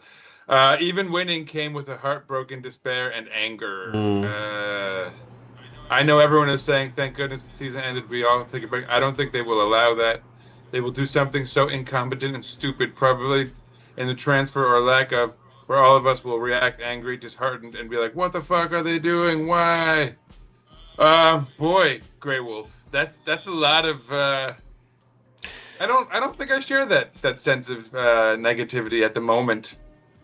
I mean, at least I've been given no reason to feel like, look, this board has showed some degree of incompetence with their sort of not fulfilling certain promises on the financial end and all that. But on the back end, on the transfer end, on the football end, it really does feel like they've somewhat just delegated to the people who know better. And that Graf and Ole, right? Supposedly Ole last week gave a press conference and said that they've already submitted their transfer targets to Adala and the board. So they've already been kind of given their task. So, let's just not be that negative. Jeez. Yeah, let's wait a little bit. Let's wait until August when the transfers still haven't come. Then we can be negative. It's negativity in itself. We don't have Jehun Kazan to worry about. I actually do think we will sign. I don't know if we'll sign 3 players before the training camp. I doubt it, but I think we'll sign at least 1 or 2. And I do too. I think they'll probably be players that fans are happy about, but reminder, fans were also happy with Immobile. So, and the most fans, not Carta. Yeah. So, it doesn't mean because fans are happy that it's necessarily the right transfer, but let's keep our fingers crossed and hopefully, I think I think that's proof, guys. So before someone comes, if I say no, I don't want him, then you should all agree with me. We should just always agree with you, Cartel. Did you want Rafa? I don't remember. Grey Wolf. How did you? No, of course I wanted Rafa. Who didn't want him? Okay. I don't remember if you. Grey Wolf continues on his little stream of negativity. Or Mustafa gets loaned out or sold, blows up majorly, and does not return. Ha ha ha. Well, he needs to get loaned. You're really going through it over there. He needs to get loaned out. He has to get loaned out. I don't think he will, but he has to. I think... he says in the transfer market, number 1 priority is wingers, period. Wingers, then strikers. Winger. I don't agree with that. I think the striker and the winger are both really important, but I think the striker is more important. I think the striker is the number 1 priority.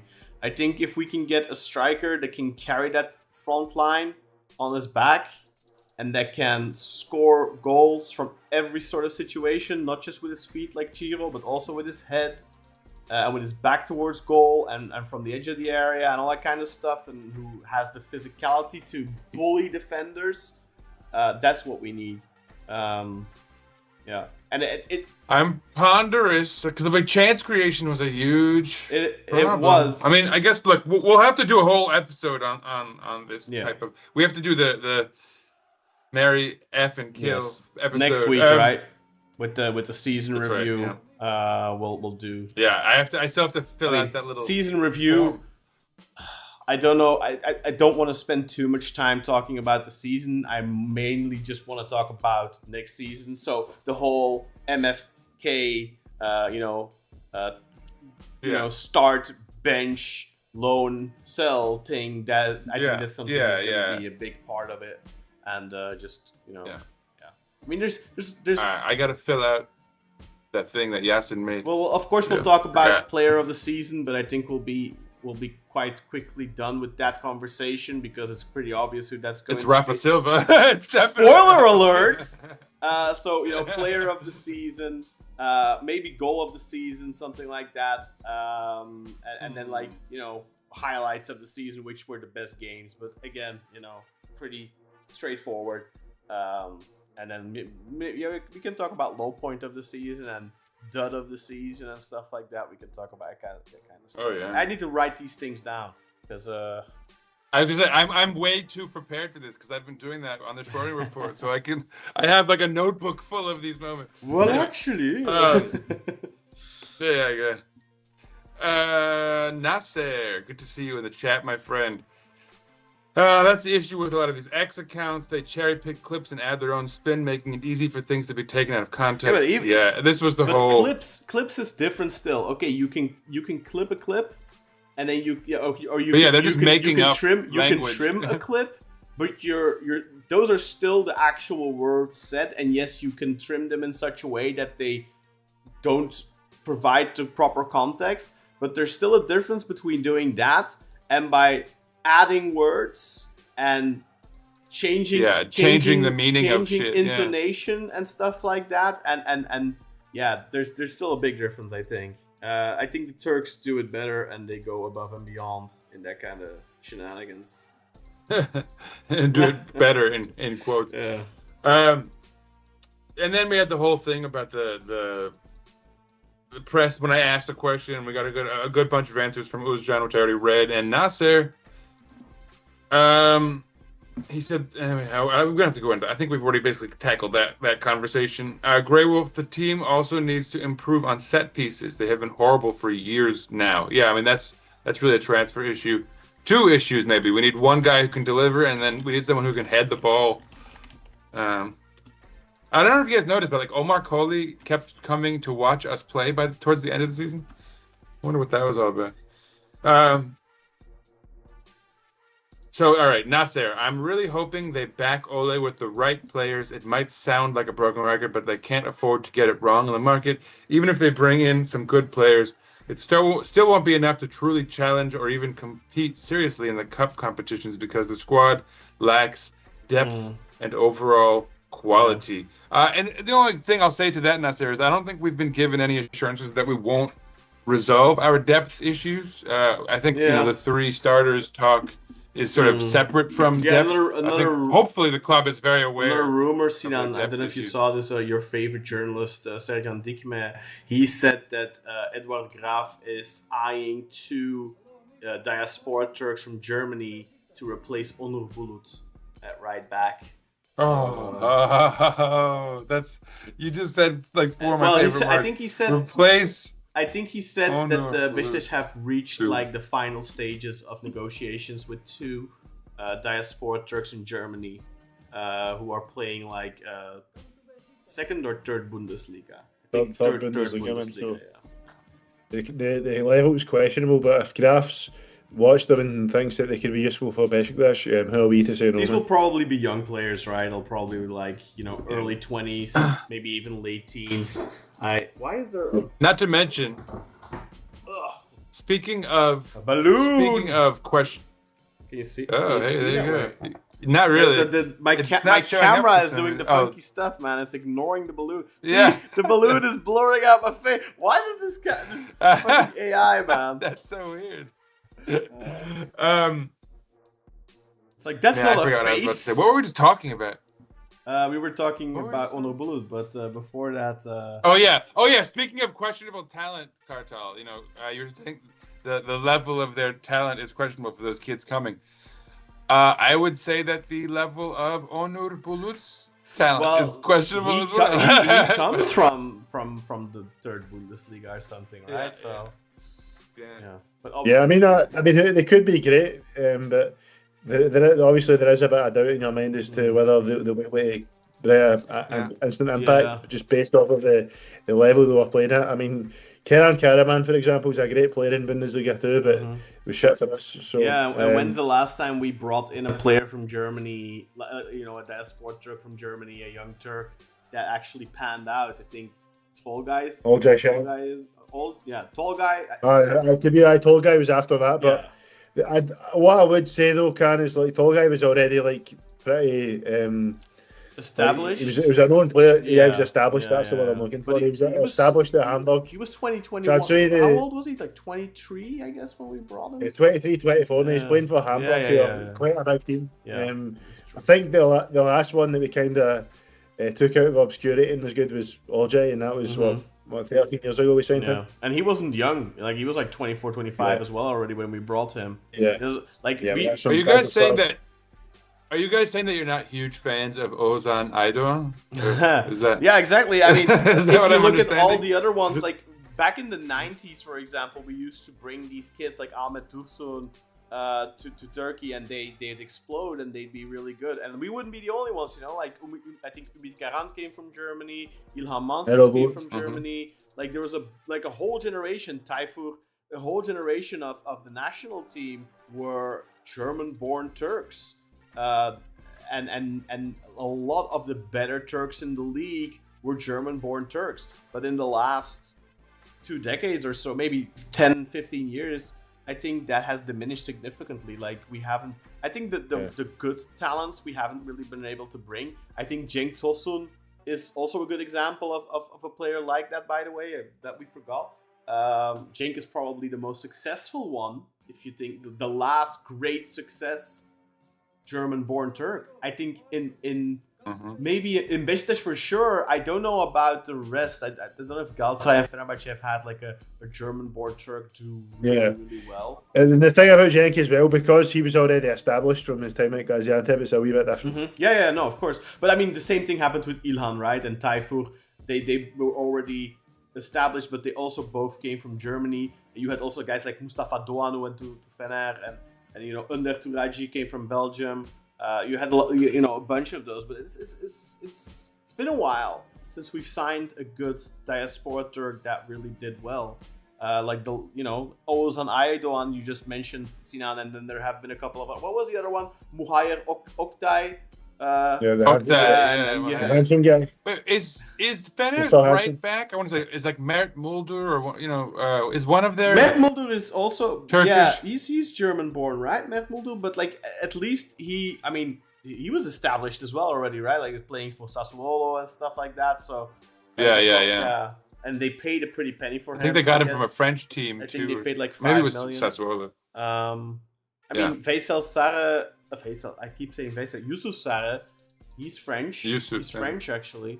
Okay. So That's there's cool. a couple of it in the league, but I can't really name many in the Super League right now that are like European-born Turks. Apparently, we doing should really have well. we should have kept John Bozdoğan. Apparently he's done quite well. Yeah, right? but that's another one of those things. Like Forever. if we would have kept him, he would have never become the player he is Maybe he now. wouldn't have. That's another player that needed Yeah. those years under his belt.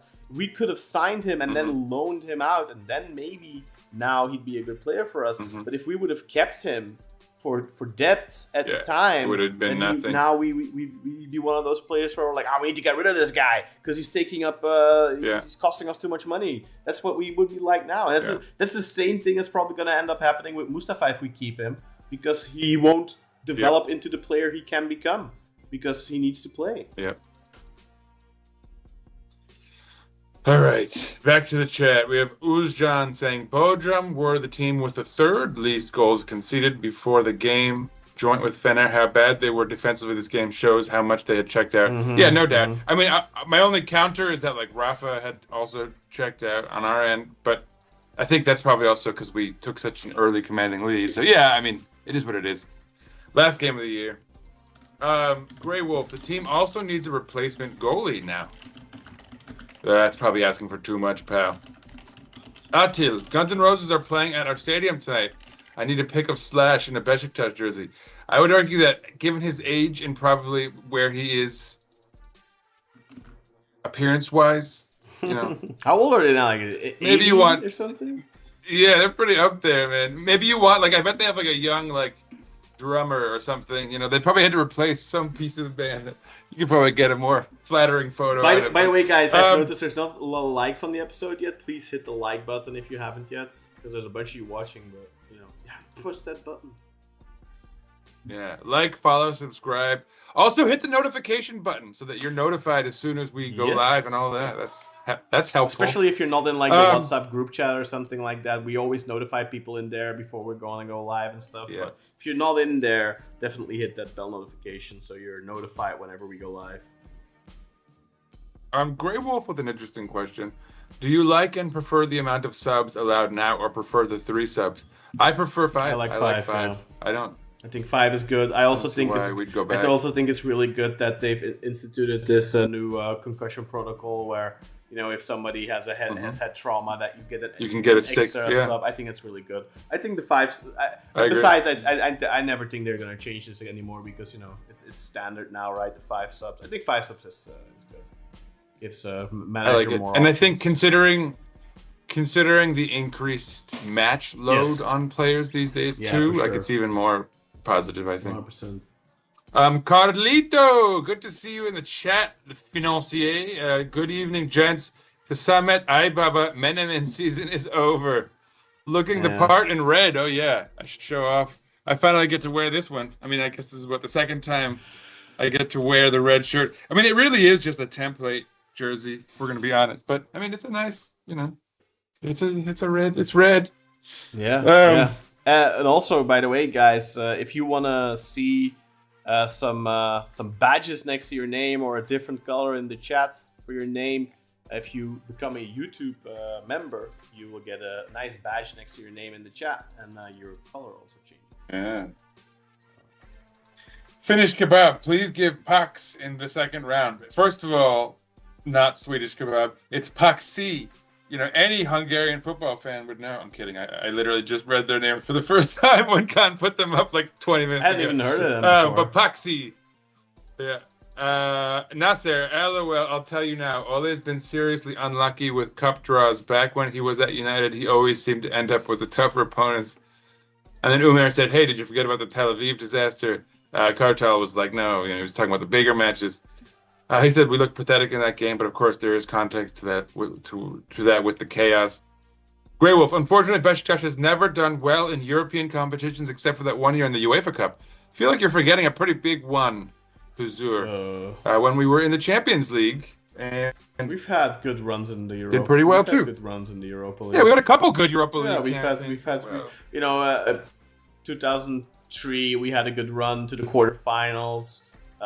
We've consistently qualified from the group stages as well in like the 2000s and in the 2010s. We've had some round of 32 runs, and we've had another quarterfinal run, of course. So I mean, if your standard is quarterfinal, then yeah, we've only had 2 good runs, but we've had some decent runs. I think I would even argue that this season's Europa League campaign wasn't terrible.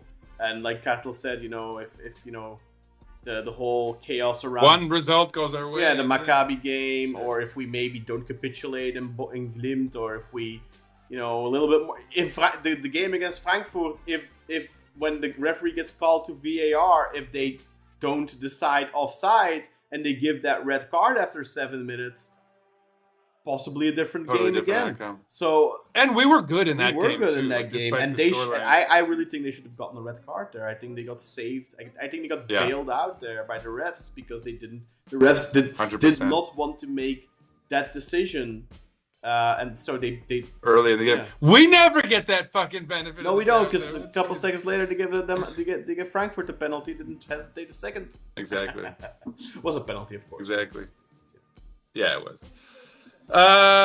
Nasser says, I would say Nottingham Forest are the favorites. They've had a very good season. Yeah, Will of invest course. heavily in The their English- squad. the I mean, English but team. here's the problem, Nasser.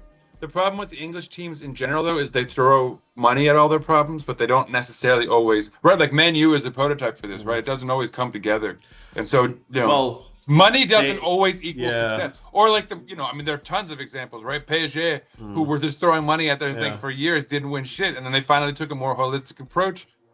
They win the but championship. the thing with Forest So as anyway. well, like last season, they brought in so many players, and they literally, like you said, threw kind of money at it. But that has kind of come together this season, though, where last season they were. So it's actually starting to gel. Actually, yeah. So this season, so I do agree with Nasser that they're definitely the favorites for the Conference League next season. But I don't think it's the same as Chelsea being the favorites this season. I think a good Beşiktaş can beat Nottingham Forest. Yeah, especially over like 2 legs. It's not like over Or the course of a yeah. season, Yeah. whatever. I think, for example, Real Betis this season would have beaten Nottingham Forest. Oh man, they had a great year Yeah. actually. I was really impressed with Real Betis. I watched them in the La Liga a few times. Grey Wolf, I did like the red kit. Hey, there we go, a little positivity. I'm wearing a red kit today as Uzcan. well. Not that one, because I don't actually. Yeah, well, Khan has the classic red kit. You don't have one of these, Khan? I don't know. I don't have that one. Whoa. I don't have the green one. I mean, Oh, you got some work to I don't do. know, man. Like, You're gonna wait till they become cult classics. I don't know. man. I think it's a lot of money for. I don't know, man. 80 euros for a shirt I'm not super keen on. I don't know, man. I thought about buying. I buy them all. I always buy them usually all. buy It's them like a all as rule. well, man. But like, Rule in the Schwarting when household. they were 40 euros each, it's like, okay, of course you buy them all. But now it's like, I'd Yeah, rather buy it's getting a little fishy. I'd rather get a match-worn shirt instead, And if you get them on matchwornshirts.com, the money goes to the club anyway, so it's, There you go. Ooh, we're getting to the end of these comments. Uzcan, missing out on the chance of defending our Super Cup is just as annoying as having to play 2 more rounds of qualifiers for me. The risk is more that we might miss out on Europe completely as the team is not ready yet, just like Galatasaray in 2017-18 or us in 2020, 2021. One thing about the Super Cup, I mean, so this is ironic because we're about to talk about, so later on, you have Carlito. Yeah, I'll just read it. He says, winning a cup is nice, but who really remembers any of the winners of the Conference League? I say Europa League all the way. So it's funny, on the one hand, we have someone who's like, the Conference League Olympiacos? is so... Yeah, well, also, I mean, look, I have a comment about, as far as Ural goes, the financier, I would say that I disagree. And I hate the way that fans, like I have all these shitty Arsenal fans in my circle here, and they're so dismissive of the Europa League. Mm-hmm. Like, the Champions League is the only real football. It's they're making fun of like Man U and Tottenham for competing for Europa League. So I hate that. It's funny because snottiness meanwhile from the Arsenal Champions have League. only a Cup Winners' Cup in their trophy cabinet. I know, right? Like, who the fuck are they to talk? But that same snottiness, I think we should not be doing towards the Conference No, League, 'cause exactly. It's really the equivalent. In fact, I think the Conference League is It's probably more our level. It's the competition for clubs from the non-top 5 leagues, because the last time a non-top 5 league team won the Europa League is 2011 with Porto. Porto is the last team to have done it. And it's also subsequently the last team to have won the Champions League that hasn't been in the top 5 leagues. So, it's always been Spanish clubs and English clubs and stuff like that winning the Europa League. And the only reason they're so focused on it, especially maybe not so much the Spanish clubs, but especially the English clubs, the only reason they care about the Europa League and why I think the Europa League has been marginalized is because they attached that Champions League ticket to it. I think that emphasizes the Champions League is the only thing that matters. The like superiority. I hate that. Instead That's the of adding a Champions League ticket for next season to the Europa League winner, what they should have done is, if you win the Europa League, you get 60 million euros. Bam. Same thing, different interpretation. Now suddenly winning the Europa League is a big deal. And not because then you get the Champions League next year. No, because there's a lot of fucking money involved. And another thing they should do... It funds your big transfer in the summer. Every couple of years, they keep pumping up the money for the Champions League, how much money you get for a win and stuff. But like the Europa League and the Conference League is still pittances. You get 375,000 euros or something if you win a game. Meanwhile, in the Champions League, you get like 3 million for a win. It used to be 1.5 million for a win in the Champions League, and I think 500,000 for like a point or something. So back then, like, it's like the problem of UEFA and FIFA always, right? They're always stacking the clubs on the top, the nations on the top with their sort of coefficient system. It becomes this like regurgitating thing. Or like it's the same clubs that are always there because they're always getting so much money every year. They're devaluing the Europa League by adding that Champions League ticket, and the Conference League is just so new, and people look down on it right now. But honestly, if you look at it realistically, it's been almost 15 years since a non-top 5 team has won a European trophy until Olympiacos won the Conference League recently. And I think that's why we, as a supporters of a club from a non-top 5 league, we need to respect the Conference League and maybe not treat it as a negative thing if we do end up there. We need to, instead of treating it as a negative, we need to treat it as an opportunity, because it's realistically the only European trophy we have a chance at winning. So if we have a bad season in the league and we go to the Conference League, we then need to focus on trying to win that Conference League. Because especially reputationally, it could really boost us. Exactly. If you win the Conference League, suddenly, I mean, Nasser says, who remembers who wins the Conference League? But also, Nasser, no offense, but you're English, you're a Premier League fan. Yeah, you don't remember. But Beşiktaş fans know who won the Conference League. Yeah, man, you've disrespected Nasser there, man. He didn't say that. That was Colin. That was freaking Who said it? Too. Fucking Ura! Fuck you, Ura! God damn it! I'm sorry, Nasser. Nasser was the one that actually jumped to the defense of the Conference League. There you go. I'm so sorry. But I do think that most English fans look down on the Conference League. But I don't think we should. We don't have that luxury. We should treat it as an opportunity. Nasser actually writes, Carlito, it's easy to remember who's won the Conference League. The competition only started in 2021. Yeah. It's been Chelsea, Olympiacos, West Ham, and Roma. Yeah. So he knows them by heart. And I think for clubs for West Ham, it was a huge deal. For Roma, it was a huge deal. And for Olympiacos, it was a huge deal. Chelsea is now the first team that have won it who probably couldn't care less. Although I know some of their fans are really stoked about the fact that they are now the only club in world football who have won the Conference League, the Europa League, and the Champions League. That's fun. I mean, so it even to them it means something. But I think the Conference League.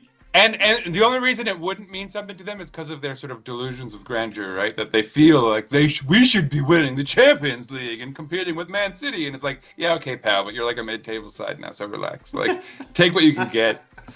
So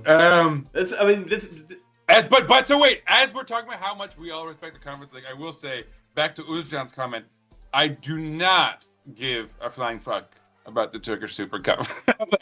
I'm not particularly worried about. I don't know, man. Like when it's against Konyaspor, I don't give a flying fuck about the Super Cup. When it's against Galatasaray, Fenerbahçe, I do. But maybe. And another thing that I think devalues the Europa League and the Conference. It was a great season, a great moment. Another thing that devalues those other two competitions is the fact that 5 clubs from England go to the Champions League. I think if it was only 2, and I think it should always only be 2. The champions and the runner-ups. Those are the only 2 teams from any nation that should ever win the Champions League. And you could even argue only the champions, because it's literally called the Champions League. But I think that is also one of the big reasons why the Europa League is seen isn't seen as big anymore as it used to. The UEFA Cup used to be a huge deal. The Europa League isn't, and I think that's because of that. Because if you would have like the number 3 and the number 4 of England go to the Europa League, suddenly the Europa League would be a much bigger deal. Because now you have Manchester United, Arsenal, Liverpool, and all those tradition clubs in there constantly. Because there can only be 2 teams in the Champions League anyway, right? And I still think that only the champions should qualify straight, and the runners-up should always play qualifiers. Always. No exceptions. Yeah. I think that's one of the reasons the champions, the Europa League and the Conference League are taken less serious today, because those big leagues get way too many Champions League tickets, and it's ridiculous. Yeah, I agree. It almost waters it down even to some extent. It does. It just becomes this like glorified cup of like top 5 league teams. I think going back to Uzjan's comment about us not being ready for these qualifiers, if Adal is a bit slow in doing business, then we're not ready. That is a big danger as well. So that's a very good point. Yeah. But it's down to the board to get these moves done in time. Yeah, it's in their hands. Exactly. This is gonna be a test. They have to show now that they're capable. But honestly, I think if they are not capable to get us ready for these qualifiers, who's to say they can get us ready for the qualifier? Like, if they're gonna wait to do bargain bin shopping like Ahmet Nurçebi loved to do in August, then we're not gonna be ready for any sort of qualifier anyway. So it doesn't really matter, right? And look, for all the talk about Adala is doing this, he's gonna do that, he's gonna fix this, he's gonna punish these people, and it's time for him to put his money where his mouth is. Yeah. This is where his actions actually impact the sort of future of our club, like directly. Yeah. So. It's time to put up or shut up. We have this extraordinary member meeting on the 15th of June, so in 2 weeks' time.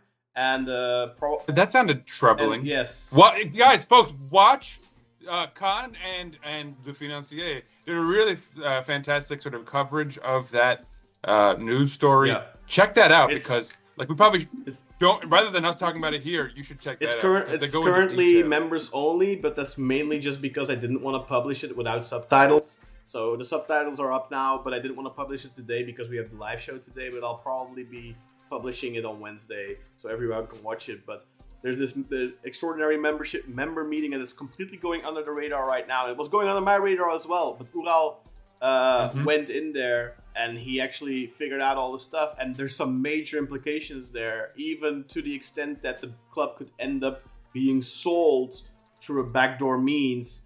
So like some major implications. Also, this board wants the full ability to have complete say over the club's real estate. So like it's an incredibly important vote. They will probably end up getting it on the 22nd anyway, because it's being downplayed so much, and it's like the importance of it, the significance of it is not being driven home, but it's potentially the single most important vote in the history of the club. It's not being sold as that because they don't want to sell it as that, because then too many people will show up and they probably won't get the vote they want. But it can, if they have good intentions, it can turn out fine, I guess. But there only needs to be a couple of people with bad intentions advising Adala, and it could end up really, really bad for the club's future. So you really have to go out and watch that video. I will publish it on Wednesday on YouTube. But it's already on Patreon. So if you're a Patreon member or if you're a YouTube member, you can already watch it. Also, one of the main reasons I have not published it yet is because I don't have a thumbnail for it yet. I need to get a good thumbnail for it, but I didn't really have inspiration. And I tried to get it done with AI, but they kind of, that wasn't good. So, yeah, I still have to make a thumbnail. Guys, here's a question from Huzur, the Grey Wolf. When would be your last date for a transfer that, if no transfer is made, indicates BS, and next year will be the same as this year? Well, so first of all, Huzur, I will say, time out. Say that this year will be the same as last year. Last year, the problem wasn't that the transfers were late, right? I mean, there was a lot of fuckery as far as trying to get players out, and that did take a long time. But I don't think that, like, the transfer window was the problem with the board, No, right? The board's no. problem came up with not paying bills Yeah. and then allowing Summit, Ibaba, and all that strife to sort of derail the club fully. Yeah, because like But, Rafa and Chio were early, right? We signed.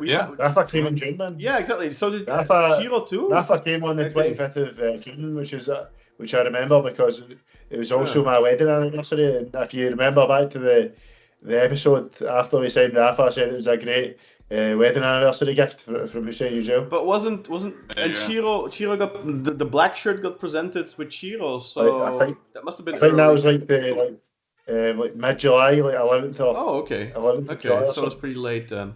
All right. Yeah, the shots. Because remember, the other two shots were delayed. They were all meant to come out in June. And then the Choco came The green drama.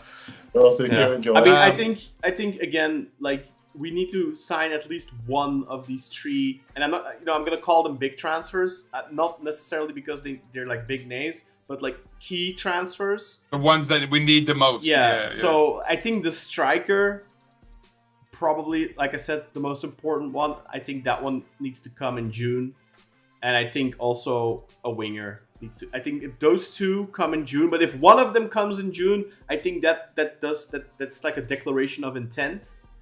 If both of them come, I think we can rest assured. I think then they'll take care of it. Yeah. And if by some miracle, I don't believe this will happen, but by some miracle we have 3 key players signed before the training camp starts on July 1st. Yeah, then you have to give credit where credit's due, and then Adala delivered for the first time, I might add, because so far his delivery has been shoddy. And he clarifies, Grey Wolf, when I said the same as this year, I didn't mean the transfer. I meant team's poor performance, which I think is gonna. If we don't have the signings in by the start of camp, then it'll be the same. Yeah, or especially the first week of camp maybe. Well, I don't know. But... No, yeah, okay. If we don't have our starting players in by then, for sure. But as far as I still think that the bigger problem systemically is a lack of depth. And I don't know if we need to have that fully resolved by training camp, right? No, but the filling out the starting roster, 11 that has to be done. We don't have. That's what I was saying. We don't have depth, That's what but I'm saying. I wouldn't say our biggest problem is depth, because yes, it's a big problem, but it only becomes our biggest problem once we deal with the starting 11, because the starting 11 is super shoddy to begin with. So sure. Well, I just mean when I say it's a bigger problem systemically, I mean both Gio's run with Beşiktaş was destroyed by it was a couple injuries and the team just disappeared. And then with Ole too, right? Like that stretch where things went awry. Also injuries and lack of depth hit him the hardest. So I mean that's what I mean by the system. But you're absolutely right that the lack of creativity in the starting 11. The lack of goal scoring. To be a competitive team in Europe, for the top 3, that. That's if we can fix our goal scoring issue, if we can become a team that scores easily, so I think you can do that with 3 transfers. You can transform into a team that's very lethal. If we can do that, I think we're ready for qualifiers, because our squad won't be we're not ready to compete squad wise, but for championships and stuff like that. But you are, like we just said, our back line right now is good enough. One addition to midfield can make our midfield really solid, and 2 good additions to our front line can solve our scoring issues, because we do still have Rafa Silva and we do have Kenny Arroyo, who's really talented. So 3 transfers could solve a lot already for the early games. And my point is just that we don't need to have all the depth sorted by our first matches in Europe, because hopefully we're not already dealing with injuries and fatigue and shit like that, right? Depth is something we need to finish towards the start of the Super League season, and even into August. Exactly. A couple of weeks into the season, we can still be dealing with depth. But the key pieces need to be there early. Exactly. So final comments. First of all, Nasser says, "Big up Cartel. He nearly got astray." Carlito still don't care about the Conference League, Carlito says. You'll care when we Ural. win it. You You'll care when we win Yeah, it. When we're exactly. lifting that trophy. You'll be like, Khan, yo, can you get me a ticket for the Conference League final? You'll get the Conference League winners T-shirt. Definitely. Uzcan. So these are our final comments. Let's do this properly. So he says, if we end up in the Conference League, then of course we should take it seriously. But when we can qualify for the Europa League, we should always want to qualify for that and go as far as we possibly can. If we miss out on Europe completely, we will probably have another extraordinary election in the middle of the season. And then finally, he adds that Paulista came in June as well, even before Who's Rafa. saying this? So yeah, we did get Uzcan. I don't know about that, Özcan. I think we can miss out on Europe. I don't think we're gonna have because that. if you remember, Yeah, 17-18, Galatasaray missed out on Europe completely and went on to win the league.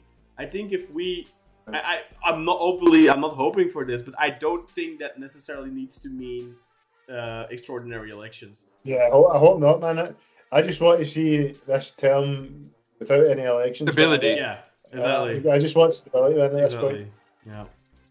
Same. We need stability. That's like the key word. That's why I want Ole to stay, even if he makes a couple mistakes. Like, fuck off, guys. Like, we need, like, if there's anything we've learned from this last season, Yeah. or these last 5 seasons, it's just like, can we just like have a system in Managers place and try to always- find players for it, no- and just like build properly for one stretch Yeah. of time? I mean, if we're Please. gonna throw out the baby with the bathwater every time a coach makes a mistake, yeah, I mean, then you need 34 coaches in a season Yeah. because. And to be fair, I don't think Uzcan saying he wants that to No, happen. of course He's not, saying, of course like, not, Given but- the state of the club, Yeah. and No. but Yeah, I would hope that we wouldn't. I hope that they've got their finger off of the trigger for at least a season. I also, just like back I off also and- don't think, Sinan, that they will allow it to happen because I think these guys are so set on their real estate projects. I think it'll take there you go. quite a little bit to get them to focus. Yeah, like, Yeah. ultimately, if there's going to be an election, Serdar Adil and his board need to call it themselves. Yeah, exactly. Like, Exactly. they can't be Yeah. forced into resigning. I mean, the fans can protest, they can do all that, but ultimately, it's down to the president if he wants to resign or not. Yeah. Yeah.